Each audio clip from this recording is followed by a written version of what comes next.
Evening ಹಗಲಿಡ್ಬೇಕಾಗಿತ್ತಪ್ಪ. ಶುಭ ಸಂಜೆ.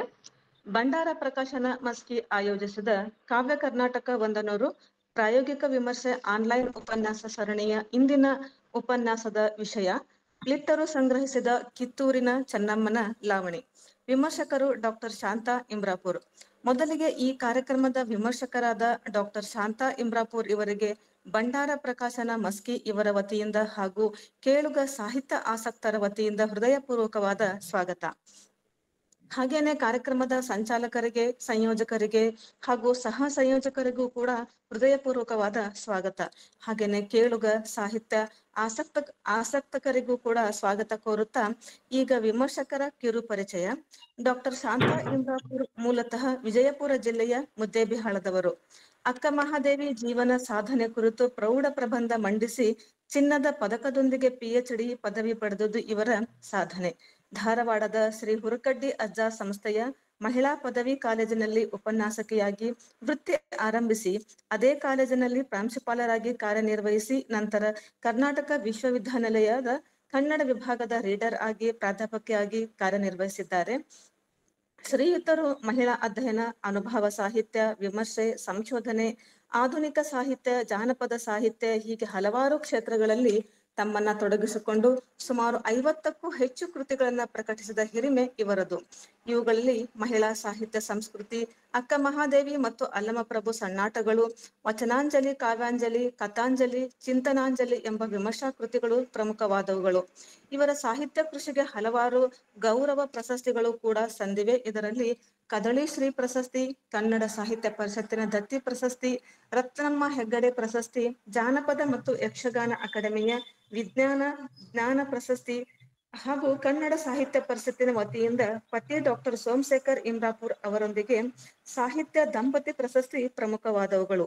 ಇಂತಹ ಅದ್ಭುತ ಬರಹಗಾರರು ಇಂದು ನಮ್ಮೊಟ್ಟಿಗೆ ಕಿತ್ತೂರು ಚೆನ್ನಮ್ಮನ ಲಾವಣಿಯ ಬಗ್ಗೆ ಮಾತನಾಡಲಿದ್ದಾರೆ. ಅವರಿಗೆ ಮತ್ತೊಮ್ಮೆ ಸ್ವಾಗತವನ್ನ ಕೋರುತ್ತಾ ಅವರ ಉಪನ್ಯಾಸ ಪ್ರಾರಂಭಿಸಲು ವಿನಂತಿ. ಹಾಗೇನೆ ಕೇಳುಗರಲ್ಲಿ ಒಂದು ಮನವಿ ಏನು ಅಂತಂದ್ರೆ ತಮ್ಮ ಆಡಿಯೋ ಮತ್ತು ವಿಡಿಯೋವನ್ನು ದಯವಿಟ್ಟು ಮ್ಯೂಟ್ ಮಾಡ್ಕೊಳ್ಳಿ. ನಮಸ್ಕಾರ. ಈ ಭಂಡಾರು ಪ್ರಕಾಶನದಿಂದ ಇಂಥ ಒಂದು ಉಪಯುಕ್ತವಾದಂಥ ಜ್ಞಾನ ಸತ್ರದ ಕೆಲಸ ನಡೀತಾ ಇದೆ. ಇಂಥ ಒಂದು ಕಾರ್ಯಕ್ರಮದಲ್ಲಿ ಭಾಗವಹಿಸ್ಲಿಕ್ಕೆ ನನಗೂ ಕೂಡ ತುಂಬಾ ಸಂತೋಷ ಆಗ್ತಾ ಇದೆ. ಇವತ್ತು ಫ್ಲೀಟರು ಸಂಗ್ರಹಿಸಿದ ಐತಿಹಾಸಿಕ ಲಾವಣಿಗಳಲ್ಲಿ ಕಿತ್ತೂರು ಚೆನ್ನಮ್ಮನ ಲಾವಣಿ ಅಥವಾ ಕಿತ್ತೂರಿಗೆ ಸಂಬಂಧಪಟ್ಟಂತ ಕಥನವನ್ನ ನಾವು ಗಮನಿಸುವವರಿದ್ದೇವೆ. ನೋಡಿ, ಜನಪದ ಸಾಹಿತ್ಯದ ಅಧ್ಯಯನ ಕನ್ನಡದಲ್ಲಿ ಆರಂಭ ಆಗಿ ಆಗ್ಲೇನೆ ಒಂದು ಶತಮಾನ ಕಳೆದು ಹೋಗ್ಬಿಟ್ಟಿದೆ. ಕಳೆದ ಶತಮಾನದ ಮೊದಲ ದಶಕದಲ್ಲಿನೇ ಸುಮಾರು 1920ರ ಸಂದರ್ಭದಲ್ಲಿನೇ ಹಲಸಂಗಿ ಗೆಳೆಯರು ಈ ಜನಪದ ಸಾಹಿತ್ಯದ ಸಂಗ್ರಹ ಮತ್ತು ಸಮಾಲೋಚನೆ ಕೆಲಸಗಳನ್ನ ಆರಂಭ ಮಾಡಿದ್ರು. ಅದು ವೈಯಕ್ತಿಕ ಆಸಕ್ತಿಯಿಂದ. ಮುಂದೆ 1923ರಲ್ಲಿ ವಿಜಯಪುರದಲ್ಲಿ 9ನೇ ಕನ್ನಡ ಸಾಹಿತ್ಯ ಸಮ್ಮೇಳನ ನಡೆಯಿತು. ಆಗ ಹಲಸಂಗಿ ಗೆಳೆಯರು ಅಂದ್ರೆ ಮಧುರಚಂದ್ರರು ಮತ್ತು ಪಿ ಧೋಲಾ ಅವರು ಈ ಲಾವಣ್ಯ ಅನ್ನುವಂಥ ಒಂದು ಪ್ರಬಂಧವನ್ನ ಪಿ ಧೋಲಾ ಅವರು ಮಂಡಿಸಿದ್ರಂತೆ. ಮಧುರಚಂದ್ರರು ಹಳ್ಳಿಗರ ಹಾಡುಗಳು ಅನ್ನುವಂಥ ಒಂದು ಪ್ರೌಢ ಪ್ರಬಂಧವನ್ನ ಸಾಹಿತ್ಯ ಸಮ್ಮೇಳನದಲ್ಲಿ ಮಂಡಿಸಿದ್ರು. ಯಾವಾಗ 1923ರಲ್ಲಿ. ಇದನ್ನ ಡಾಕ್ಟರ್ ಗುರ್ಲಿಂಗ್ ಕಾಪ್ಸೆ ಅವರು ತಮ್ಮ ಹಲಸಂಗಿಯ ಗೆಳೆಯರು ಅನ್ನುವಂತ ಒಂದು ಪುಸ್ತಕದಲ್ಲಿ ಇದನ್ನ ಅವರು ಮೆನ್ಷನ್ ಮಾಡ್ತಾರೆ. ಅಂದ್ರೆ ಹಲಸಂಗಿ ಗೆಳೆಯರಿಂದಲೇ ಕನ್ನಡದಲ್ಲಿ ಜನಪದ ಸಾಹಿತ್ಯದ ಅಧ್ಯಯನಗಳು ಉತ್ತರ ಕರ್ನಾಟಕದ ಭಾಗದಲ್ಲಿ ಮೊದಲು ಆರಂಭ ಆಯಿತು ಅಂತ ಅನ್ನೋದು. ನಂತರ 1931ರಲ್ಲಿ ಬಹಳ ಪ್ರಸಿದ್ಧವಾದಂತ ಗರ್ತಿ ಹಾಡುಗಳು ಗ್ರಂಥ ಪ್ರಕಟ ಆಯಿತು. 33ರಲ್ಲಿ ಜೀವನ ಜೋಕಾಲಿ ಪ್ರಕಟ ಆಯಿತು, ಜೀವನ ಸಂಗೀತ ಪ್ರಕಟ ಆಯಿತು, ನಂತರ ಮಲ್ಲಿಗೆ ದಂಡೆ. ಹೀಗೆ ಇವೆಲ್ಲ ಕಳೆದ ಶತಮಾನದ 3-4ನೇ ದಶಕದಲ್ಲಿನೇ ಬಹಳ ಅದ್ಭುತವಾದಂತಹ ಜನಪದ ಸಾಹಿತ್ಯದ ಸಂಗ್ರಹಗಳು ಸಂಪಾದಿತಗೊಂಡವು ಅಂತ ಅನ್ನೋದು. ಅಂದ್ರೆ ಇದನ್ನ ಯಾಕೆ ಹೇಳ್ತಾ ಇದ್ದೀನಂದ್ರೆ, ಸರಿಸುಮಾರು ಒಂದು 100 ವರ್ಷಗಳ ಒಂದು ಜನಪದ ಸಾಹಿತ್ಯದ ಅಧ್ಯಯನದ ಚರಿತ್ರೆ ಕನ್ನಡದಲ್ಲಿ ನಮಗೆ ಸಿಗುತ್ತದೆ ಅಂತ ಅನ್ನೋದು. ಆರಂಭಕ್ಕೆ ಇವು ಹಳ್ಳಿಯ ಹಾಡುಗಳು, ಸುಮ್ಮನೆ ಮೋಜಿಗಾಗಿ ಮನರಂಜನೆಗಾಗಿ ಮಾತ್ರ ಇವುಗಳನ್ನ ಕೇಳೋದು ಅನ್ನುವಂಥ ಒಂದು ಭಾವನೆ ಸಾರ್ವತ್ರಿಕವಾಗಿ ಪ್ರಚಲಿತದಲ್ಲಿತ್ತು ಜನಪದ ಸಾಹಿತ್ಯದ ಬಗ್ಗೆ. ಅಷ್ಟು ಹಗುರವಾದ ಒಂದು ಲಘುವಾದ ಸಾಹಿತ್ಯ ಪ್ರಕಾರ ಅನ್ನುವಂತ ಭಾವನೆಗಳು ಇದ್ವು ಅಂತ ಅನ್ನೋದು. ಆದ್ರೆ ಕ್ರಮೇಣ ಅಧ್ಯಯನಗಳು ಬೆಳೆದ ಹಾಗೇನೆ ನಿಧಾನವಾಗಿ ಈ ಭಾವನೆಗಳು ಬದಲಾವಣೆ ಆಗ್ಲಿಕ್ಕೆ ಆರಂಭ ಆಯಿತು. 1960-70 ದಶಕದಲ್ಲಿ ಧಾರವಾಡ, ಮೊದಲು ಮೈಸೂರು, ನಂತರ ಧಾರವಾಡ, ಈ ಯೂನಿವರ್ಸಿಟಿಗಳಲ್ಲಿ, ವಿಶ್ವವಿದ್ಯಾಲಯಗಳಲ್ಲಿ ಈ ಜನಪದ ಸಾಹಿತ್ಯ ಮತ್ತು ಜಾನಪದ ಅಧ್ಯಯನಗಳು ಅವು ಶೈಕ್ಷಣಿಕ ಶಿಸ್ತಿನ ಭಾಗವಾಗಿ ಸ್ನಾತಕೋತ್ತರ ಹಂತದಲ್ಲಿ ಅಧ್ಯಯನಕ್ಕೆ ಒಳಪಟ್ಟವು. ಹೀಗಾಗಿ ಒಂದು ಜ್ಞಾನ ಶಿಸ್ತು, ಇದು ಪ್ರತ್ಯೇಕವಾದ ಒಂದು ಜ್ಞಾನ ಶಿಸ್ತು, ಇದು ವೈಧಾನಿಕವಾದಂತ ವಿಧಾನದಲ್ಲಿ ಇದನ್ನು ಅಧ್ಯಯನ ಮಾಡ್ಲಿಕ್ಕೆ ಅತ್ಯಂತ ಯೋಗ್ಯವಾದಂತ ಒಂದು ಸಾಹಿತ್ಯ ಪ್ರಕಾರ, ಇದು ಕೇವಲ ಹಳ್ಳಿಗರ ಹಾಡ ಅಲ್ಲ, ಇದು ಲಘುವಾದದ್ದಲ್ಲ ಅನ್ನುವಂತ ಒಂದು ಪ್ರೌಢವಾದಂತ ತಿಳುವಳಿಕೆ ಮೂಡಿದ್ದು 60-70 ದಶಕದಲ್ಲಿ. ಹೀಗಾಗಿ ಒಂದು ಶತಮಾನ ಇವತ್ತು ನಾವು ದಾಟಿ ಮುಂದೆ ಬಂದಿದ್ದೇವೆ. ಇವತ್ತು ಜನಪದ ಸಾಹಿತ್ಯ ಅಂತ ಹೇಳಿದ್ರೆ ಅದು ಸಾಹಿತ್ಯ ಮತ್ತು ಚರಿತ್ರೆಗಳಿಗೂ ಕೂಡ ಪ್ರೌಢವಾದಂತಹ ಒಂದು ಆಕರ ಸಾಮಗ್ರಿಯಾಗಿ ಅದನ್ನ ನಾವು ಪರಿಗಣಿಸಬಹುದು ಅನ್ನುವಂತಹ ಒಂದು ತಿಳುವಳಿಕೆಗೆ ಈಗ ನಾವು ಬಂದ್ಬಿಟ್ಟಿದ್ದೇವೆ. ಈಗ ಜಾನಪದ ಅಧ್ಯಯನ ಅನ್ನೋದು ವಿಶ್ವವ್ಯಾಪಿಯಾಗಿ ಅದು ಹರಡಿಕೊಂಡಿದೆ. ಜೊತೆಗೆ ಸ್ಥಾನಿಕ ಸಂಸ್ಕೃತಿಯನ್ನ, ದೇಶಿ ಸಂಸ್ಕೃತಿಯನ್ನ, ನೆಲಮೂಲಗಳನ್ನ ಹುಡುಕಾಡಬೇಕು ಅಂತ ಹೇಳಿದಾಗ ನಮಗೆ ಜನಪದ ಸಾಹಿತ್ಯವೇ ಬಹಳ ಸಶಕ್ತವಾದಂತ ಒಂದು ಆಕರವಾಗಿ ನಮಗೆ ಇವತ್ತು ಲಭ್ಯ ಅಂತನ್ನುವಂಥ ಮಾತನ್ನ ನಾವು ಗಮನಿಸಬೇಕಾಗ್ತದೆ ಅಂತಕ್ಕಂಥದ್ದು. ಈ ಹಿನ್ನೆಲೆಯೊಳಗ ನಾವು ಕಿತ್ತೂರು ಸಂಸ್ಥಾನದ ಒಂದು ಚರಿತ್ರೆ, ಕಿತ್ತೂರು ಸಂಸ್ಥಾನದ ಇತಿಹಾಸವನ್ನ ತಿಳ್ಕೊಳ್ಳಿಕ್ಕೆ ಇವತ್ತು ನಾವು ಜನಪದದ ಸಾಹಿತ್ಯದ ಒಂದು ಆಕರವಾದಂತಹ ಫ್ಲೀಟರು ಸಂಗ್ರಹಿಸಿದ ಒಂದು ಲಾವಣಿಯನ್ನು ಇಟ್ಕೊಂಡು ನಾವು ಮಾತಾಡುವವರು ಇದ್ದೇವೆ ಅಂತ ಅನ್ನೋದು. ಕಿತ್ತೂರು ಅಂದ ತಕ್ಷಣ ಎಲ್ಲರಿಗೂ ಗೊತ್ತಿರುವಂತಹ ಅನೇಕ ಸಂಗತಿಗಳು ಈಗ ಜನರಲ್ಲಿ ಪ್ರಚಲಿತದಲ್ಲಿ ಇವೆ ಅಂತ ಅನ್ನೋದು. ಯಾಕಂದ್ರೆ ಕಿತ್ತೂರು ಸಂಸ್ಥಾನದ ಚರಿತ್ರೆ ಬಹಳ ಹಳೆಯದು. ಕಿತ್ತೂರು ಸಂಸ್ಥಾನ 16ನೇ ಶತಮಾನದ ಹೊತ್ತಿಗೆನೆ ಅದು ಅಸ್ತಿತ್ವದಲ್ಲಿತ್ತು ಅಂತ ನಮ್ಮ ಇತಿಹಾಸಕಾರರು ಅಭಿಪ್ರಾಯ ಪಡ್ತಾರೆ. ಅದು ಹಾಗೆ ನೋಡಿದ್ರೆ ಗೋವೆಯ ಕದಂಬರು, ಸೇವುಣರು, ಮತ್ತೆ ಸವದತ್ತಿಯ ರಟ್ಟರು, ಆಮೇಲೆ ಕಲ್ಯಾಣದ ಚಾಲುಕ್ಯರು, ಇವರೆಲ್ಲರೂ ಆಡಳಿತ ಮಾಡುವಾಗ ಈ ಕಿತ್ತೂರು ಸಂಸ್ಥಾನದ ಏನು ಪ್ರದೇಶ ಇದೆಯಲ್ಲ ಅದು ಅವರ ಆಡಳಿತಗಳಿಗೆ ಒಳಪಟ್ಟಿತ್ತು. ಅಲ್ಲಿಯ ದೇವಾಲಯಗಳು, ಶಿಲಾಶಾಸನಗಳು, ವಾಸ್ತುಶಿಲ್ಪ, ಅನೇಕ ಆಕರಗಳನ್ನ ನೋಡಿ ಇತಿಹಾಸಕಾರರು ಈ ರೀತಿಯ ಅಭಿಪ್ರಾಯಗಳನ್ನು ಹೇಳ್ತಾರೆ. 16ನೇ ಶತಮಾನದ ಹೊತ್ತಿಗೆನೆ ಈ ರೀತಿಯ ಒಂದು ಸಂಸ್ಥಾನ ಅಂತನ್ನುವುದು ರೂಪುಗೊಳ್ಳಲಿಕ್ಕೆ ಪ್ರಾರಂಭ ಆಗಿತ್ತು. ಆ ಸಂಸ್ಥಾನದ ಮೂಲ ಪುರುಷರು ಅವರು ಹಿರೇಮಲ್ಲ, ಕಿರೇಮಲ್ಲ ಅಂತ ಒಬ್ಬ ಸಹೋದರರಿದ್ರು. ಅವರು ಬಿಜಾಪುರ ಮತ್ತು ಗುಲ್ಬರ್ಗಾದ ಕಡೆ ಭಾಗದವರಾಗಿದ್ದು ಅವರು ತಮ್ಮ ವ್ಯಾಪಾರ ವಾಣಿಜ್ಯಗಳಿಗೋಸ್ಕರ ಸಂಪಗಾವಿಗೆ ಬರ್ತಾ ಇದ್ರು. ಹೀಗೆ ಅವರ ಸಂಪರ್ಕ ಈ ಪ್ರದೇಶದೊಳಗೆ ಬಹಳ ಆಗ್ತಿತ್ತು. ನಂತರ ಅವರು ಸೈನ್ಯದಲ್ಲಿ, ಬಿಜಾಪುರದ ಆದಿಲ್ ಶಾಹಿಯ ಸೈನ್ಯದಲ್ಲಿ ಅಧಿಕಾರಿಗಳಾದ್ರಂತೆ. ಅಧಿಕಾರಿಗಳಾದ ಮೇಲೆ ಅವರ ವ್ಯಾಪಾರ ವಾಣಿಜ್ಯ ವ್ಯವಹಾರಗಳು ಬಹಳ ವೇಗವಾಗಿ ವಿಸ್ತರಿಸ್ಕೊಡ್ತಾ ನಂತರ ಅವರು ನಿಧಾನವಾಗಿ ಮೊಘಲ ಅರಸರಿಂದ ಈ ಪ್ರದೇಶವನ್ನ ಅವರು ಬಹುಮಾನವಾಗಿ ಪಡ್ಕೊಂಡು ಅದನ್ನ ಅವರ ಆಡಳಿತಕ್ಕೆ ಅದು ಒಳಪಟ್ಟಿತು. ಹೀಗೆ ಒಂದು 5 ತಲೆಮಾರಿನವರೆಗೆ ಈ ಸಂಸ್ಥಾನ ಅಂತನ್ನುವಂತಹದ್ದು ನಿಧಾನವಾಗಿ ಅದು ಪ್ರವರ್ಧಮಾನವಾಗ್ತಾ ಆಗ್ತಾ ಆಗ್ತಾ ಮಲ್ಲಸರ್ಜ ದೊರೆಯ ಕಾಲಕ್ಕೆ ಬರೋದ್ರೊಳಗಾಗಿ, ಅಂದ್ರೆ ಸುಮಾರು 18ನೇ ಶತಮಾನದ ಆರಂಭದ ಹೊತ್ತಿಗೆ ಕಿತ್ತೂರು ಸಂಸ್ಥಾನ ಅತ್ಯಂತ ಶ್ರೀಮಂತವಾದಂತಹ, ಅತ್ಯಂತ ಅಭಿವೃದ್ಧಿಶೀಲವಾದಂತಹ, ಪ್ರಗತಿಪರವಾದಂತಹ ಒಂದು ಸಂಸ್ಥಾನ, ಸಂಪದ್ಭರಿತವಾದ ಸಂಸ್ಥಾನವಾಗಿ ಅದಾಗ್ಲೇನೆ ಅಸ್ತಿತ್ವಕ್ಕೆ ಬಂದಿತ್ತಂತೆ.